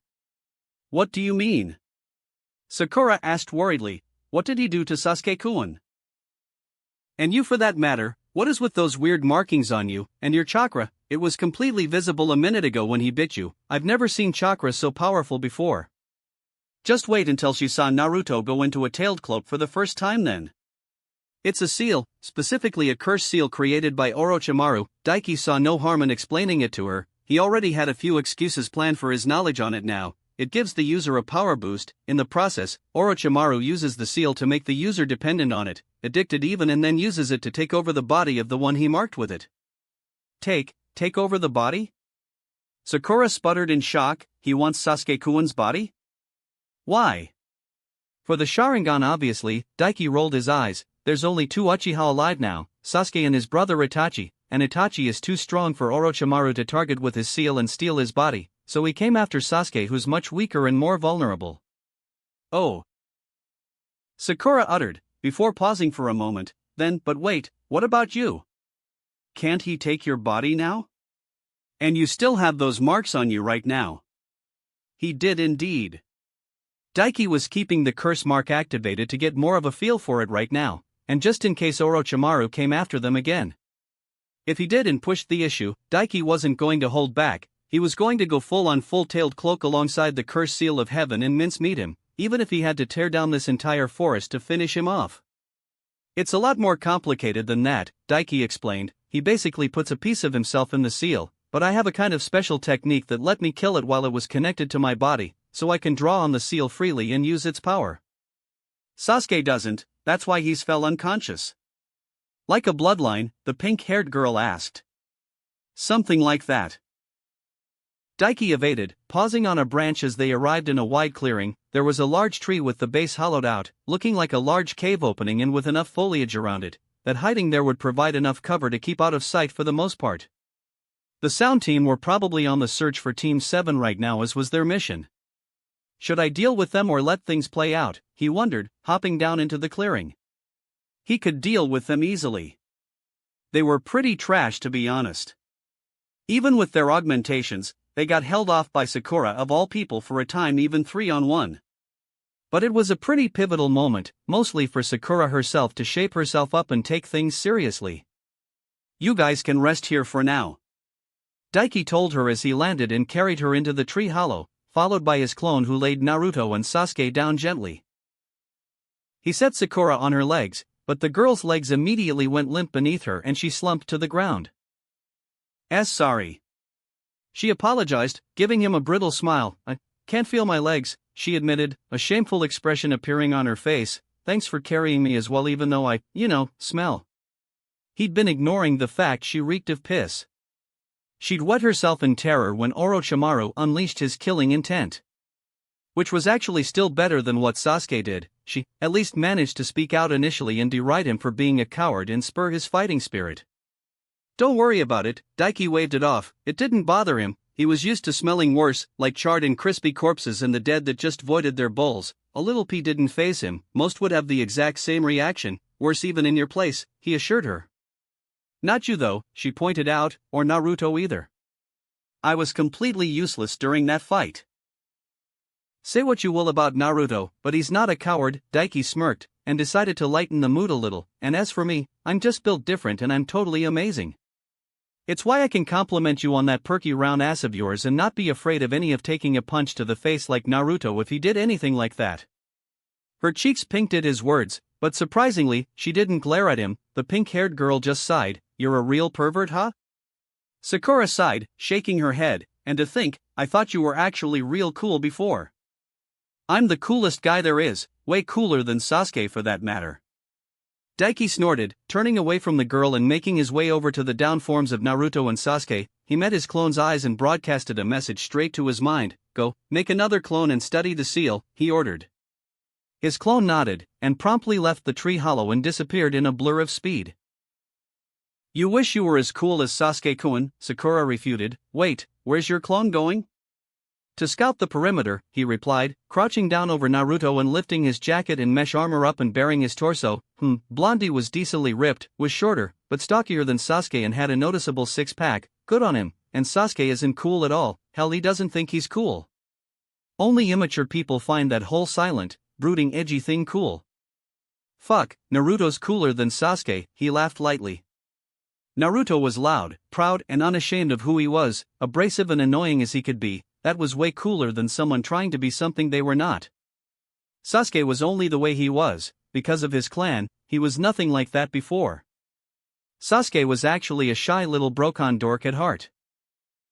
Sakura was struck silent by his words for a moment, and Daiki pressed his hand against Naruto's stomach, channeling chakra through his body and through the seal he knew was there. A moment later, the seal on his stomach appeared and Daiki actually found himself gaping at it in awe. Immediately he could see just from a glance that the 8 trigram seal was like a work of art. The idea behind it was, while not simple, something he should technically be capable of himself. It was a layering of 2 4-symbol seals together to create an 8-symbol seal. But the sheer quality of Minato Namake's 4-symbol seals put his to shame. It was like comparing the Mona Lisa to a toddler's scribbles. And that was before going into how he merged them. In a way, it was akin to someone taking the Mona Lisa and the Last Supper and merging them seamlessly together, to the point where Mona Lisa was there, as a natural part of the Last Supper. It was an absolute beauty of a creation, beyond anything his current skill would even come close to allowing him to replicate. It was because of the sheer masterful artistry in the 8 trigram seal though, that made the 5-element seal applied by Orochimaru onto Naruto's stomach stand out so blatantly. It was just so utterly crude in comparison that it really couldn't be hidden at all. As if some stupid little disrespectful punk-ass little bitch took a marker and drew a cock on the Mona Lisa's cheek. It was literally almost appalling to Daiki's senses to see the seal on Naruto's stomach, besmirched by something of so low quality. He was affronted. Hell, it actually kind of made him angry. Somehow, he just noticed, seals had become something that he'd begun to take pride in and respect the power and creation of. Maybe he should be a bit thankful for it though. Because it was so crude in comparison, the mechanics of it stood out all the easier for Daiki to notice, especially since the seal was in effect. If he saw out outside of action and just how it was supposed to work, it would probably be a bit harder for him to decipher. Or he could just be reading too much into it. Orochimaru was clearly a hack when it came to the sealing arts. A complete poser. An utter plebeian. Let's try this out. Daiki thought, holding his right hand up, fingers set in a claw-like motion, and focused his chakra into the tenketsu on his fingertips. I'm immature? Sakura sounded ever so shocked behind him. It was kind of interesting actually, how carefree she more or less was. In the other timeline, she'd be worried sick about Naruto and Sasuke, standing guard over them while they rested until she was exhausted and falling asleep at her post. Here, she was much more relaxed. He supposed it was thanks to his presence. Dreadfully so in romantic taste, he absently replied, a light smirk appearing on his face and deciding to push her buttons a bit, get her fired up. Physically, you've got a bit of growing to do still for sure, but that ass though, damn girl, you got it going on. How am I immature compared to a complete pervert like you? Sakura goggled at him.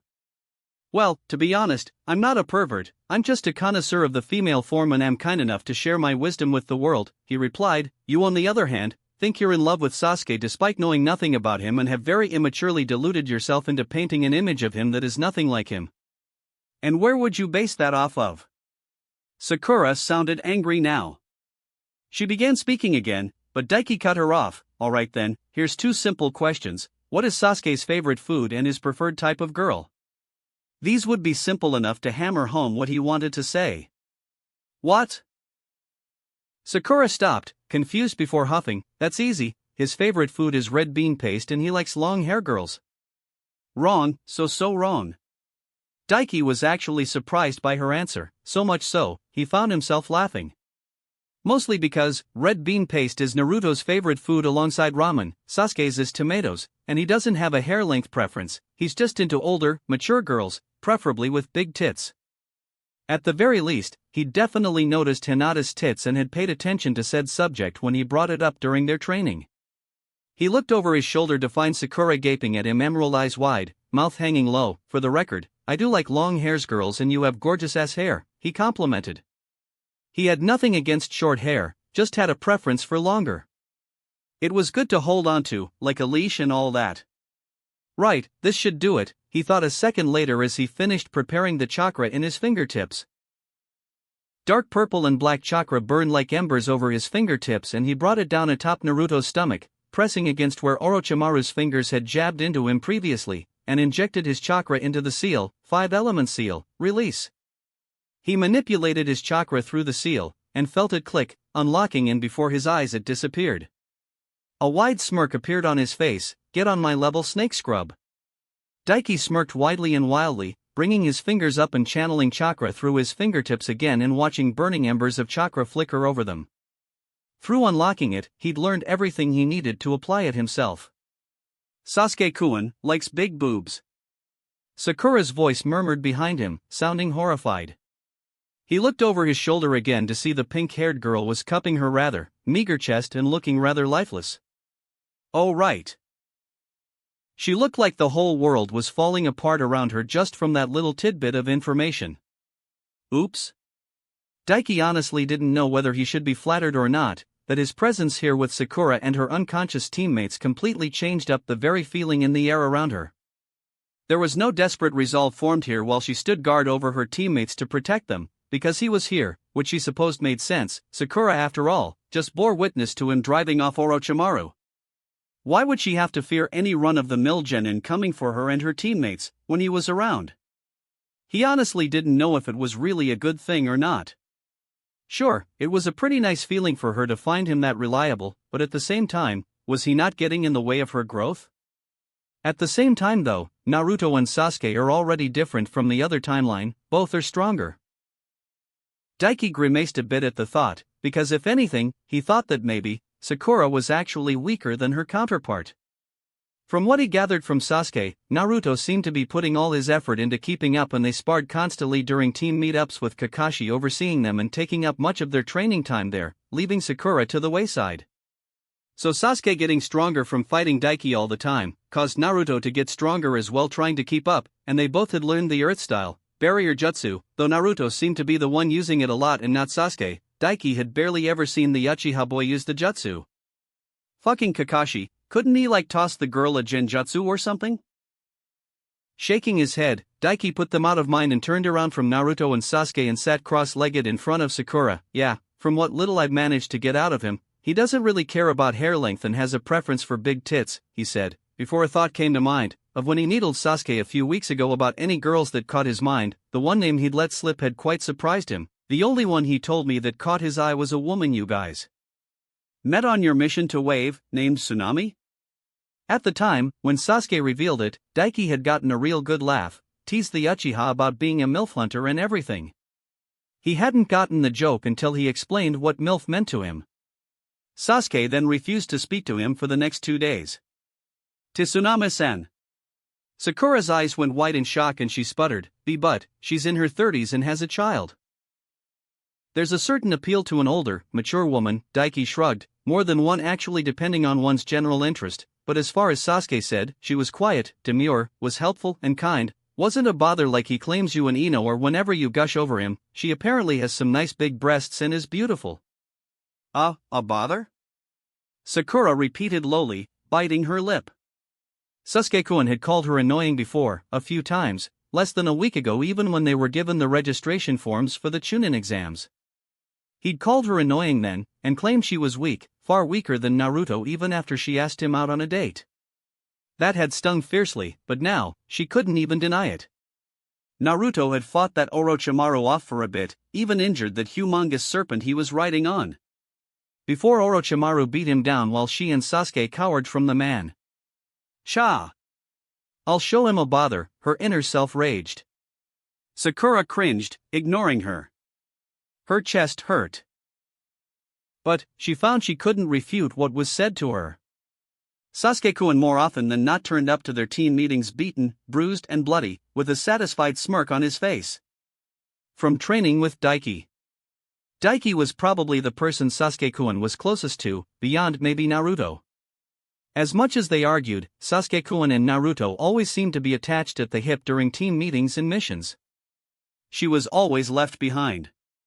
If Naruto didn't constantly pester her for dates and the new revelations she just got about Sasuke-kun from Daiki, she might have suspected something more was going on there.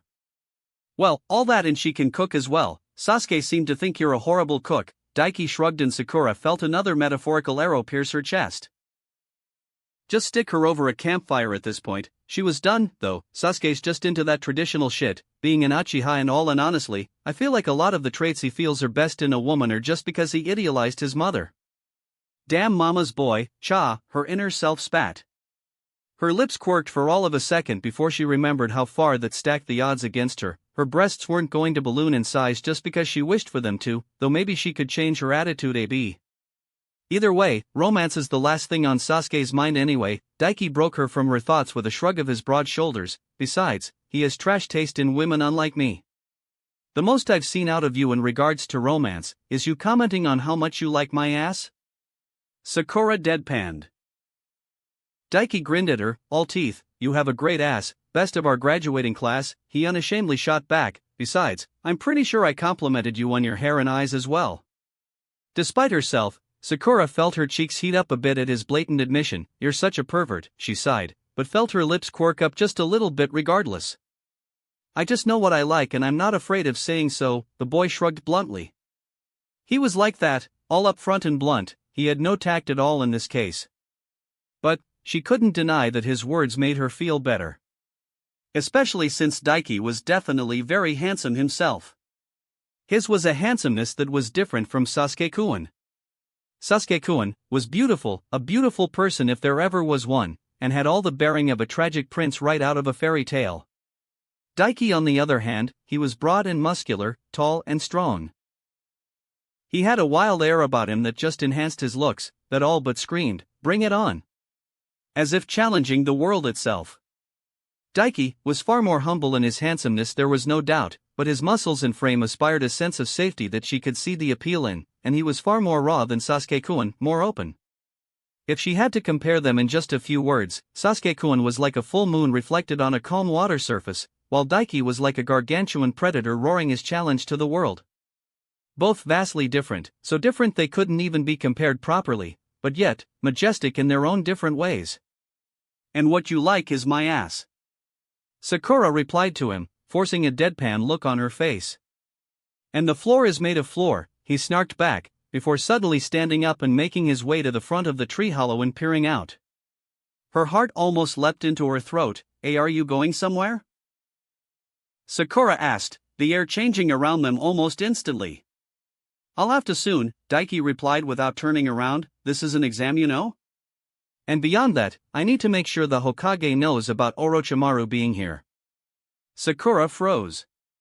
That was right, Daiki was part of the exam as well. He had to finish and pass himself. If he was stuck looking after them, he wouldn't be able to do so. And then there was Orochimaru, as he said. What about us? She bit her lip. If another team attacks, I won't be able to beat them and protect Sasuke-kun and Naruto. You can come with me if you want, Daiki shrugged in looking over his shoulder to look her in the eye, but if you do, you'll probably be disqualified from the exam. Sakura froze. She personally wouldn't mind giving up here and now. There would be way more chances to become Chunin in the future. But, what about Naruto? And Sasuke-kun? Would they see it the same? This exam was important to them, beyond important. Naruto needed to become Chunin and get stronger for that silly dream of his, and Sasuke-kun always wanted to get stronger and fight strong opponents. She didn't know why exactly, but she had an idea. My name is Sasuke Uchiha. I hate a lot of things, and I don't particularly like anything. What I have is not a dream, because I will make it a reality. I'm going to restore my clan and kill a certain someone. His voice drifted in her ears. From back then, on that very fateful day they became the three-man Cell Team 7. Is this a choice I can make on my own? She fretted. This is your call, Sakura, Daiki said. Sasuke and Naruto are down, so you're calling the shots here. If you want, I'll get you guys to the tower safely. It was all on her then. Suddenly, it felt like a heavy pressure was pressing down atop her shoulders, rooting her in spot. Her thoughts raced. Going with Daiki was the safe option. She would be safe, as would her teammates. She wouldn't need to worry, but I can't, I'll stay, she decided.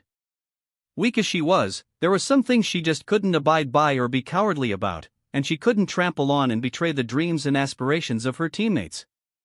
Oh? Daiki's eyebrows rose, and his eyes regarded her with an almost piercing look that she couldn't describe, before slowly, a smirk spread across his face. Well, you'd definitely need a pretty sturdy backbone to carry all that ass around. She gaped at him, before growling, you pervert. Sakura huffed in accusation. The tense air was completely broken. Everything was really serious there, and then you bring it back to my ass. And you called it fat even. My ass isn't fat.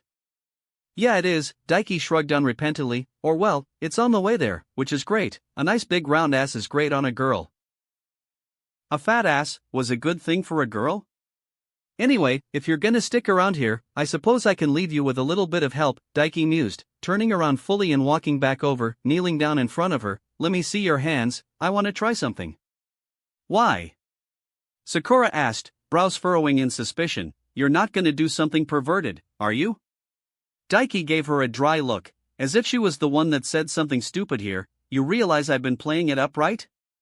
Because it gets a reaction out of you, he deadpanned, before smirking. Besides, if I was gonna do something perverted, I'd have told you to turn around then squeezed your ass. Turn around. Let's see if he's all talk or not, Sha. Sakura sighed, to think she really thought he was super cool before after he defeated Sasuke-kun and during the mission to Waterfall. He was just a super strong, perverted idiot. Alright, fine, she relented and held her hands up to him. Daiki rolled his eyes at her. I'm trying to do you a favor here, you know, he pointed out. Oh, right, she had forgotten, so caught up in the perverted banter he was unashamedly throwing around. Sorry, she apologized, face flushing. He just rolled his eyes again, before reaching over and placing his palm over the top of her right hand. She was about to ask what exactly he was doing, when she felt a warm, powerful chakra spread over her hand and saw a purple glow emanate from his palm. She felt something spreading out over her hand, threading between her fingers and going down into her palm. Daiki pulled his hand back a moment later, and to Sakura's astonishment, there was black markings over her hand now. It started at the back of her hand from a single diamond-like mark, branching out into multiple strands that looped elegantly over her knuckles, circled her finger bases and disappeared down into her palm, forming another diamond-like shape in the middle of it. "What is this?" Sakura asked. She knew it had to be a seal of some kind, which she had no clue, but since when could someone apply such a thing without ink of some kind? Nice! It worked! Daiki pumped his fist into the air happily. "You know my force palm jutsu?" he asked. "Yeah." Sakura nodded. Of course she did, it was what he used to defeat Sasuke-kun. "Yeah, well this seal will let you use a jutsu like that. You'll just need to channel your chakra through the seal I put on you to do so," Daiki informed. "You aren't quite built like me, so I put it around your knuckles to use through a punch and make it easier on you, and you already know how to use explosive notes, so the trigger will be easy for you to get down since it's based on that."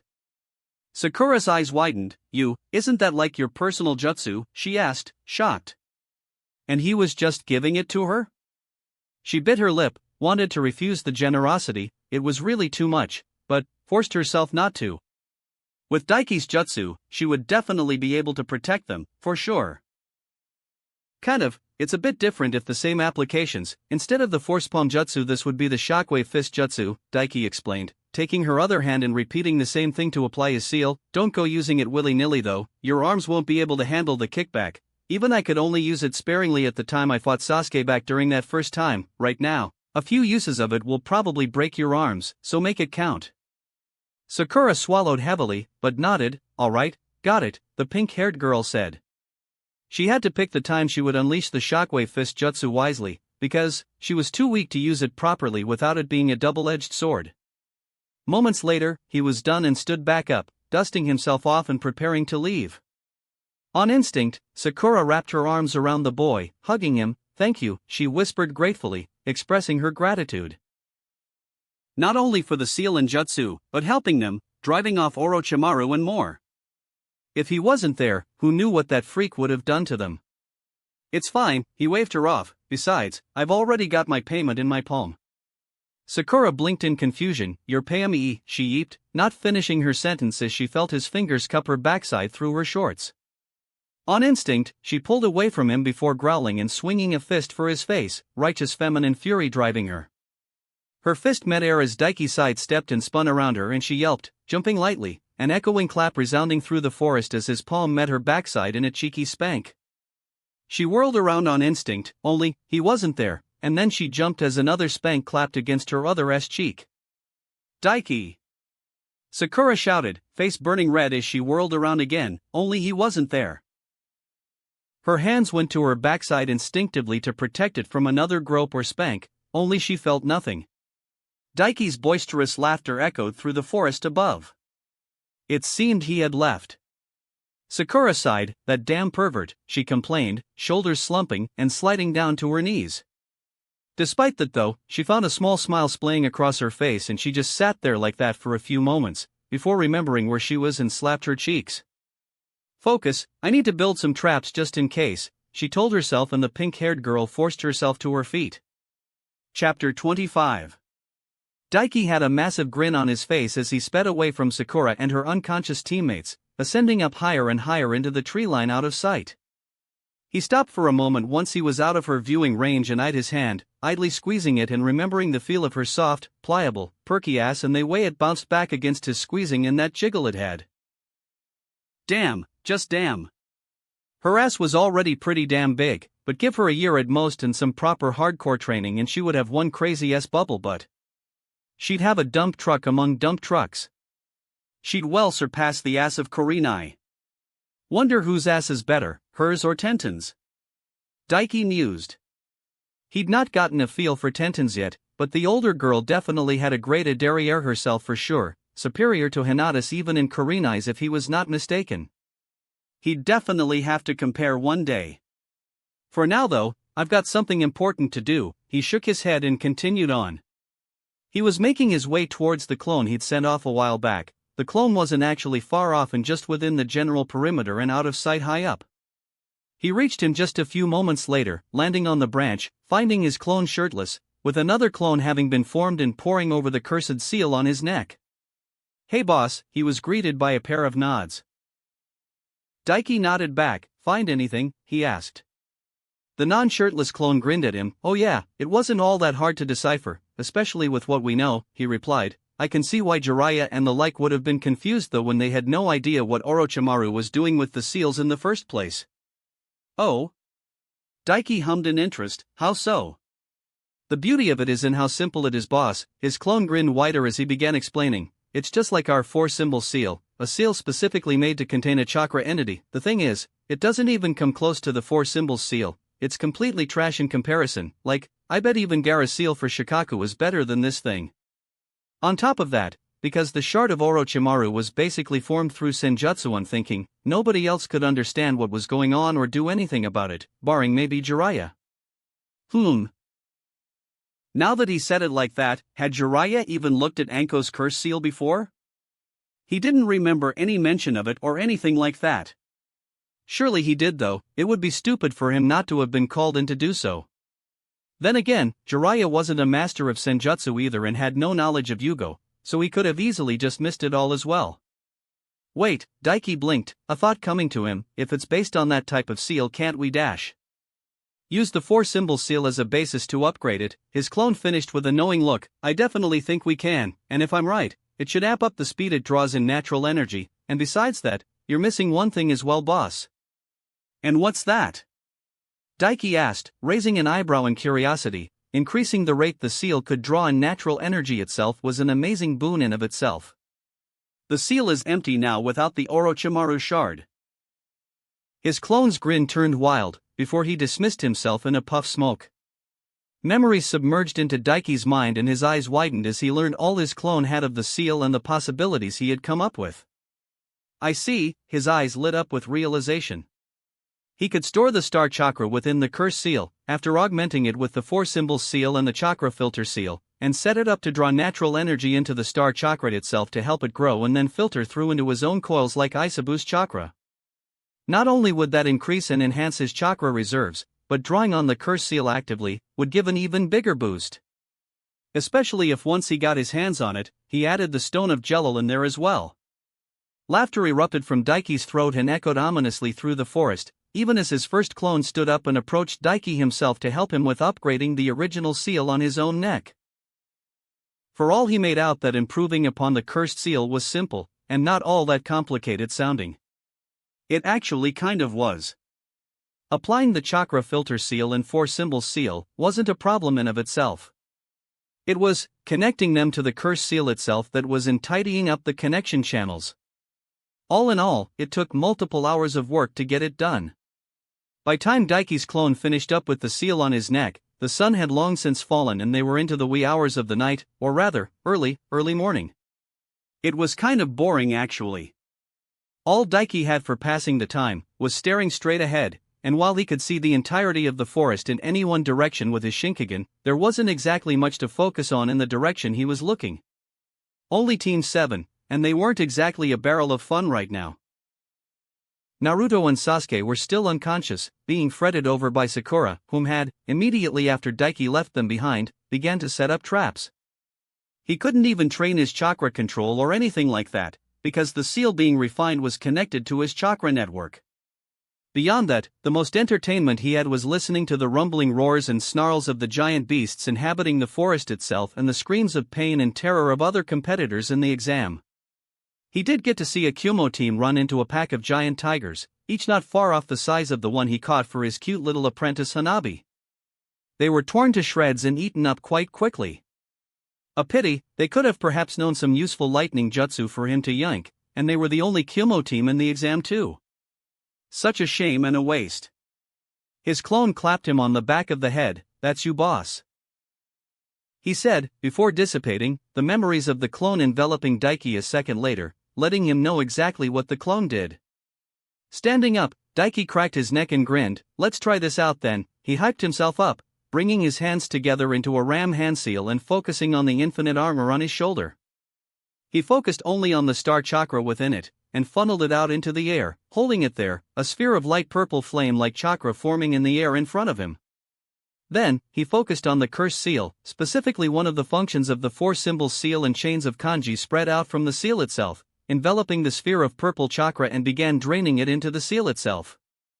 In moments, it was done. The experience of sealing Isabu inside himself made this a simple affair.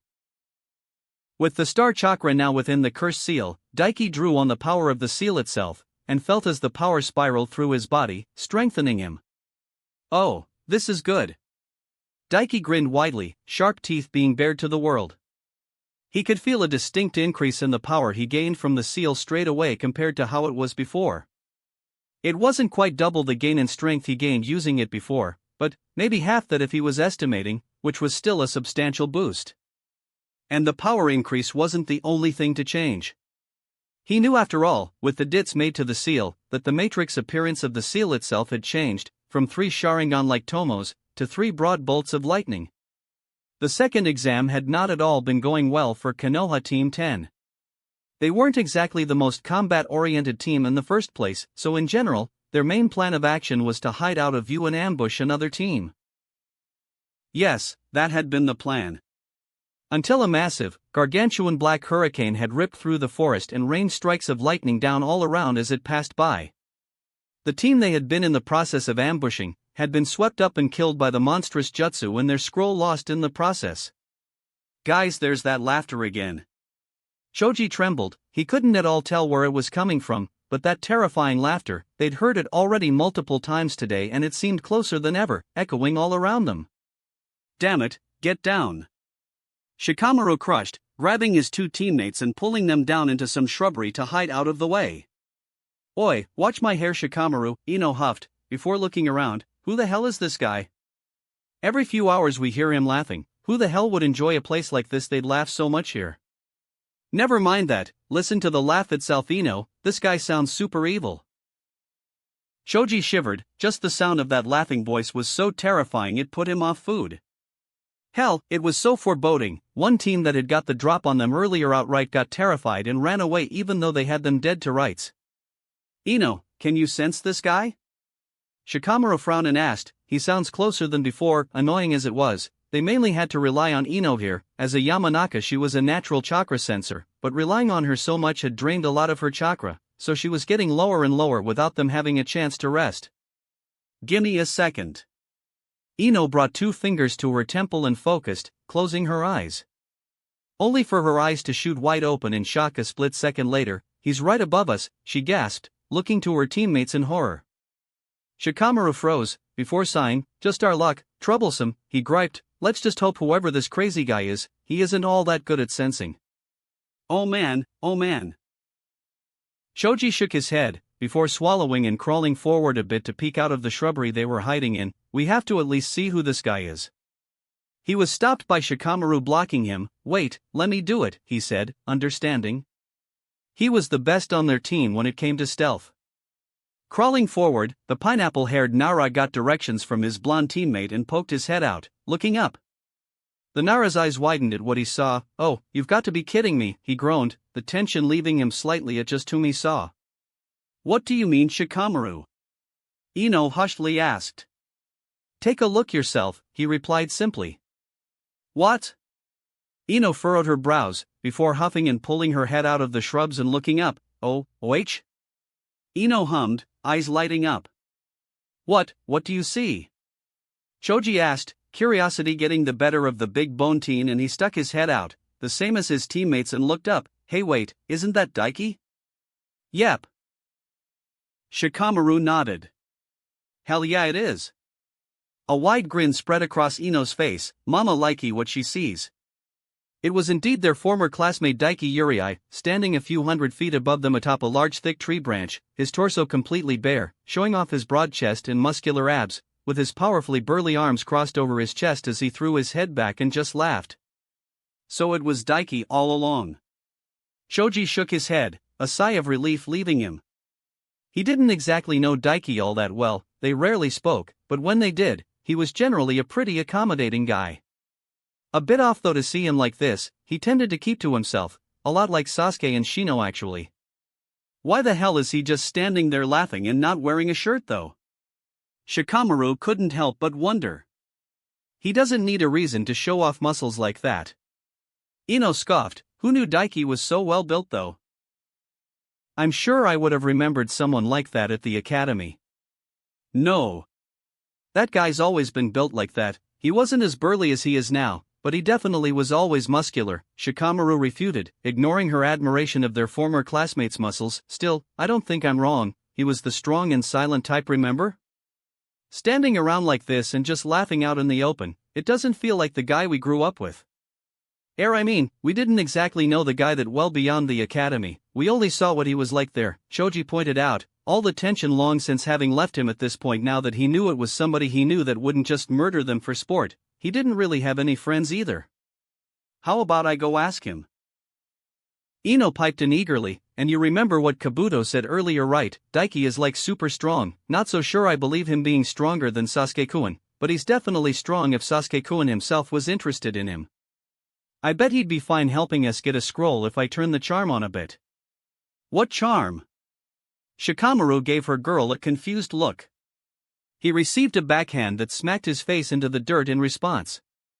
Either way, the choice was taken from their hands either way. A moment later, will you shut the hell up, a male voice barked, as a team landed on one of the branches not far away from Daiki. No. Shikamaru pulled his head up and glared at her. I'm already low on chakra, what do you expect? I lowered my range down to save chakra. She looked away at the accusatory look, cheeks flushing lightly. Daiki, head back and laughing heartily, froze at the loud shout. Slowly, his head lowered and he stared at the team that disrupted him. It looks like a team from the Hidden Rain, Shikamaru noted. It was a three-man cell comprised of three older males, late teens to their early 20s by his estimate, two brunettes and one with black hair. The one in the lead, the one that told Daiki to shut up, was unarmed, but the two others at his back, both had odd umbrellas hanging from their backs. Should we help him? Choji wondered. They look kinda tough, we should let things play out a bit. Shikamaru shook his head. Ino scoffed, ever the coward you two, I say we jump them from behind while they're busy with Daiki and Dash. Who the hell do you think you're talking to, Rain Scrub? Daiki himself cut her off with a scoff, crossing his muscular arms over his bare chest. Can't you see I'm getting my celebration on? Such arrogance, as expected of a filthy leaf shinobi of the Big Five, the leader hissed, even with you being a mere brat and outnumbered 3-1, you don't show a lick of fear, pathetic. No caution at all, typical of a leaf brat that has never had to feel the hardship of we smaller Nadash. Dude, shut the fuck up, I don't care about your tragic backstory. The Rain Shinobi was shut up and returned by Daiki scoffing, go whine somewhere else before I shove my foot up your ass. How dare you speak to me like that? Looking down on we proud and powerful shinobi of the Hidden Rain village, the leader snarled, his teammates unsheathing their umbrellas and stepping up to his side when he jerked his chin at Daiki, you clearly have no idea to whom you speak. A complete nobody? Daiki snorted. You fool! I am the great Amaya-sama, personal student of Lord Kandachi, the right-hand man of the great Hanzo the salamander himself. The older man roared angrily, now what do you say to that, huh? He demanded with a laugh.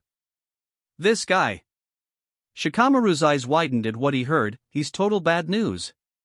His teammates looked to him in confusion. What do you mean, Shikamaru? Ino asked with a frown. Don't you know anything?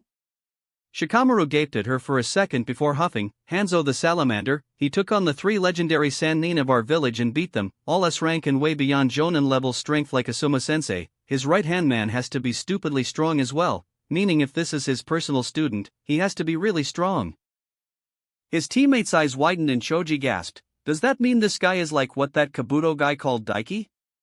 A ringer for his Villa Dash. Choji didn't get to finish, because Daiki barked out a laughter of amusement, who the hell is Kandachi? Never heard of him before, he dismissed the Rain Shinobi's boasts, must be a total scrub, especially considering you're still a genin at your age.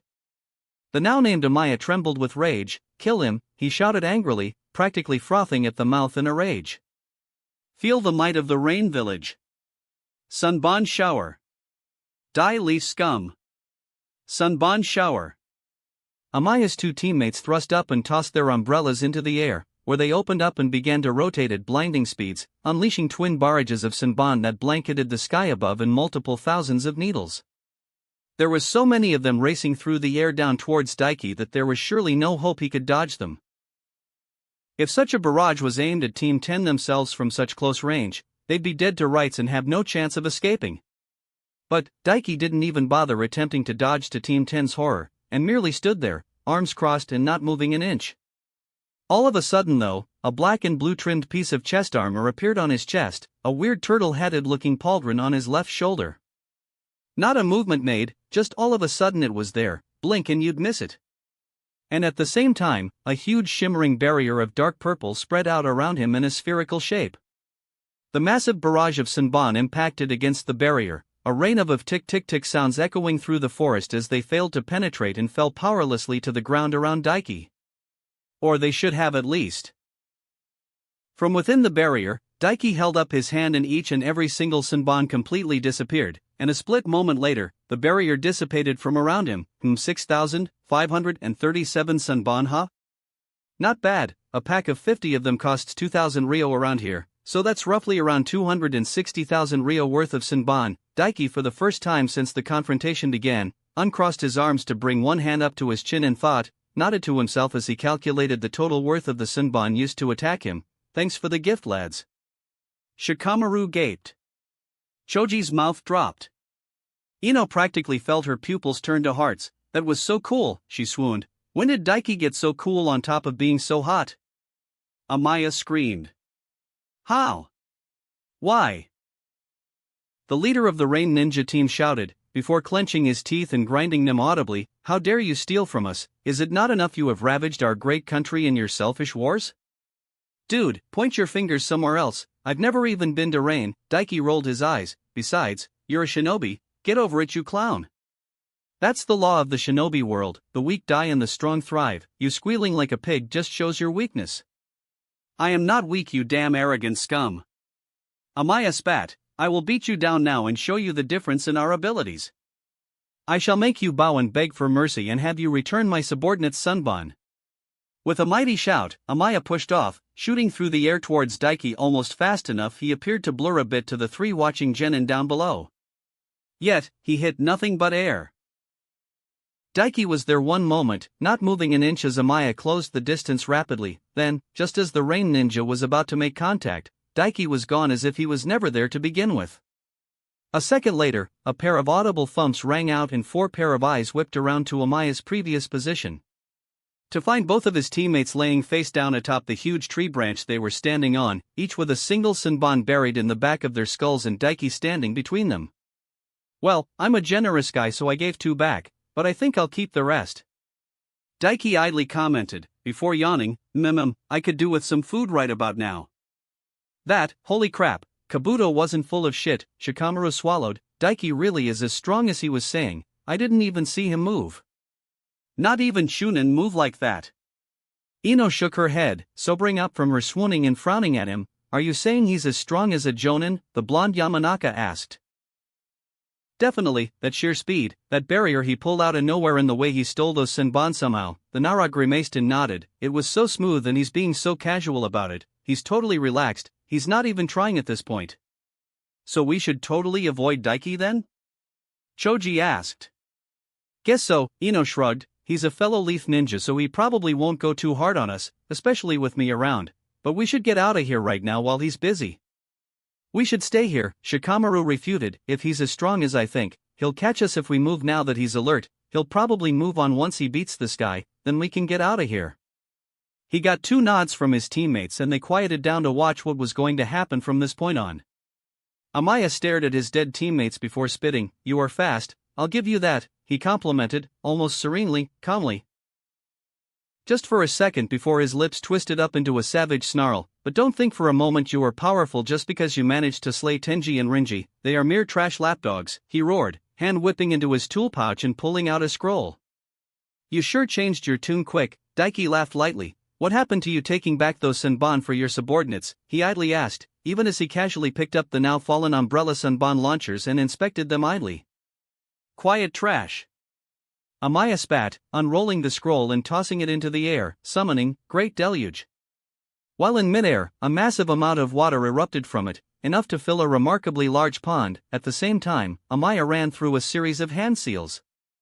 Feel the wrath of my most powerful jutsu, he laughed, still doing hand seals. It took him a few seconds to finish with a total of 44. landing on the bird seal, water style, water dragon jutsu. The water up in the air above them, compressed together, forming into a large 30 feet long, 5 feet wide serpentine dragon that tore through the air down towards Daiki. It never even reached Daiki though. As soon as it was within 10 feet of him, the dragon itself broke apart in a shower of rain, no longer held together and formed puddles all around on the grooves of the tree he was standing on. Nom nom nom, thanks for the food, Daiki said, while casually inspecting his fingernails for any dirt. My water dragon! Amaya cried out in shock. You call that a dragon? Daiki stopped inspecting his nails and scoffed, before bringing his hands up and rushing through hand seals so fast Amaya couldn't even keep track, finishing on the rat seal in less than a second, but, for sure, he ran through much less of them than Amaya. This is a dragon. Water style, water dragon jutsu. The puddles left behind by Amaya's dragon surged up into the air at Daiki's command, compressing together, forming into a dragon just the same as Amaya's, yet somehow, despite having even less water to work with, Daiki's dragon formed into a much larger serpentine beast, easily more than twice as long and wide and formed in less than half the time. The huge water dragon roared and scythed through the air towards Amaya, huge jaws snapping open and around the man before he could react. Amaya screamed in pain as the dragon smashed through the branch he was on and dragged him down hundreds of feet to slam him into the ground. It didn't bite through him though, despite how easy it would have been, and fell apart as soon as it slammed him down into the ground. Ah! Amaya laid there, gasping, writhing in pain. Daiki landed on the ground beside him a minute later, hands casually resting his pockets. See, now you have an example to follow and get better. I'm a kind guy like that, the muscular genin mused aloud, idly crouching down for a moment and reaching into Amaya's pouch and pulling free an earth scroll. And since I was so kind and let you live after you annoyed me, how about answering a question of mine? Fuck you! Amaya spat. I will tell you nothing. I will kill you and everyone you have ever cared about. I will take all the women you care about as my personal fuck pets and breed them into submissive broodmares that will birth the next generation of great rain ninja. Cool story, bro.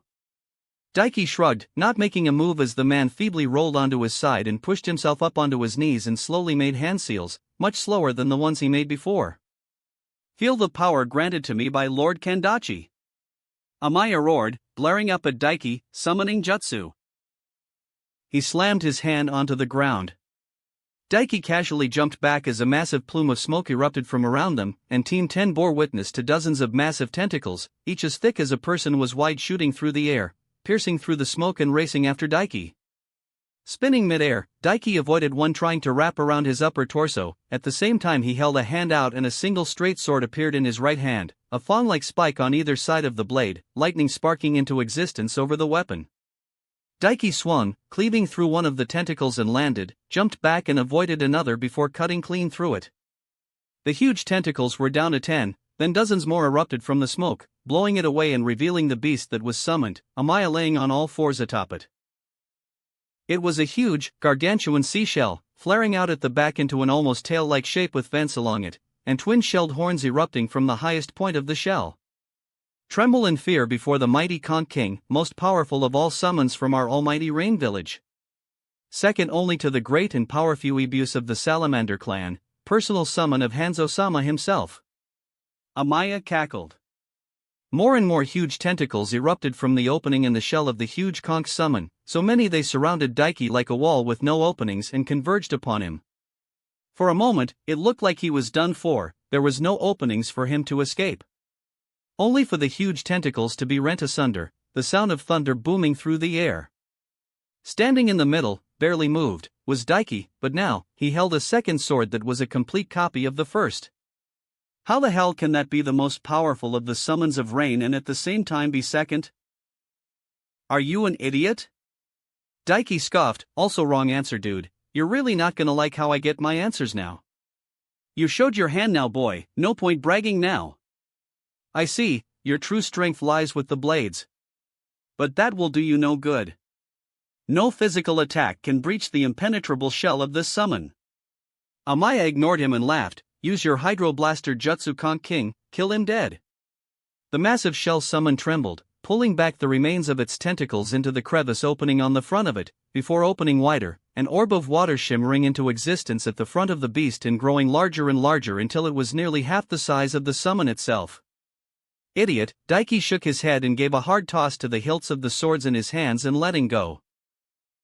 Yet, they did not get sent flying. Instead, they began to rotate rapidly mid-air, generating mass amounts of lightning chakra around them and fed it towards Daiki, while Daiki himself made a single hand seal. I'll just ignore the shell then since you felt the need to tell me its weakness.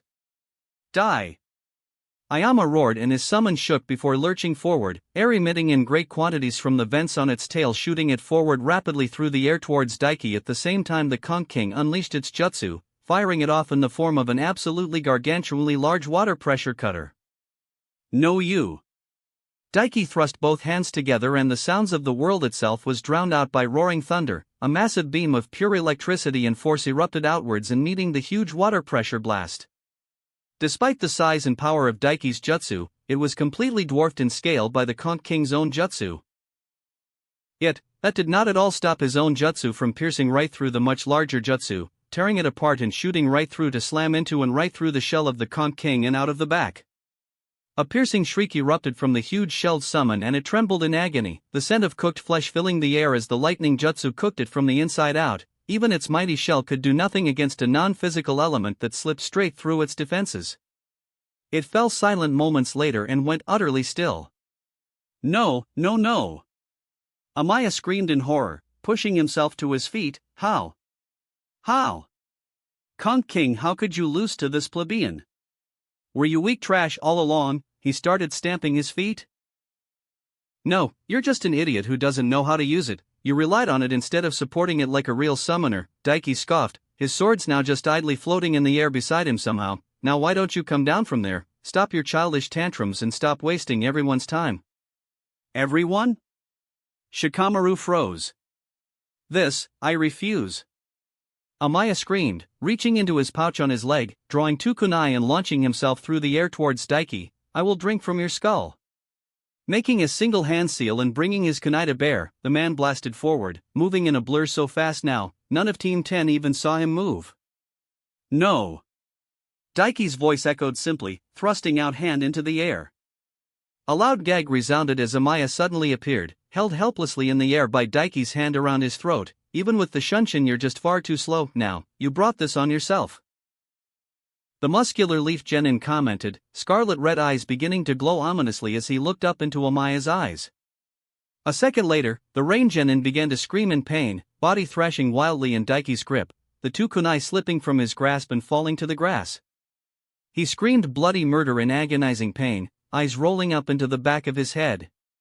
But it only lasted for a few seconds before Daiki gave a jerk of his wrist and Amaya's neck bent to an odd degree as it snapped. Daiki dropped the corpse to the ground a second later and hummed, not a bad haul I guess, he mused aloud. He stepped over the corpse and walked over towards the Conch King, still silent and unmoving. As he approached it, the Conch King's shell opened slowly, trembling mightily, and a mere 2 tentacle appendages slowly rose out of it. It was preparing to fight still. Don't worry, I won't kill you, Daiki assured the summon. The fact you stuck around to fight instead of dismissing yourself after taking that jutsu of mine head on even though your summoners has died is pretty awesome of you, though he was clearly not deserving of your loyalty. The tentacles froze at his words. Honestly, I wouldn't have even killed the guy if he just decided to shut up and piss off. Daiki shook his head, coming to a stop a mere 5 feet from the huge shelled beast. Still, you did help my enemy and I don't usually show mercy. I'll let this go though if you hand over your summoning contract. I already have a summon clan of my own, but I'll find you a much better summoner than that trash. For a moment, the Conch King did nothing, but then slowly pulled its tentacles back inside its shell, only for one to slide back out a moment later, wrapped around a large scroll. It deposited the scroll in front of Daiki. If only that guy was as reasonable as you, he wouldn't have ended up like he did. That's what happens when you wave your tragic backstory around and use it as an excuse to do stupid shit though. Daiki shook his head in clear amusement. You should head back to your home now and recover. I did hit you with one of my strongest attacks after all. The Conch King shook up and down slightly, as if nodding, before erupting into a plume of smoke and disappearing, returning home. As it did, Daiki placed his hand on the huge summoning scroll and it disappeared, before glancing over at the bush Team 10 were hiding beneath. You can come out now, Shikamaru, Shoji. I know, I beat up the scary rain ninja. He called over, laughter dancing in his eyes. 3 pair of eyes widened. That wraps up this part of What If Reborn in Naruto World. Thanks so much for listening. As always, new parts drop every 4 days, so be sure to stay tuned. If you enjoyed the video, don't forget to like, subscribe, share it with your friends, and please consider supporting the original author as well. See you in the next one.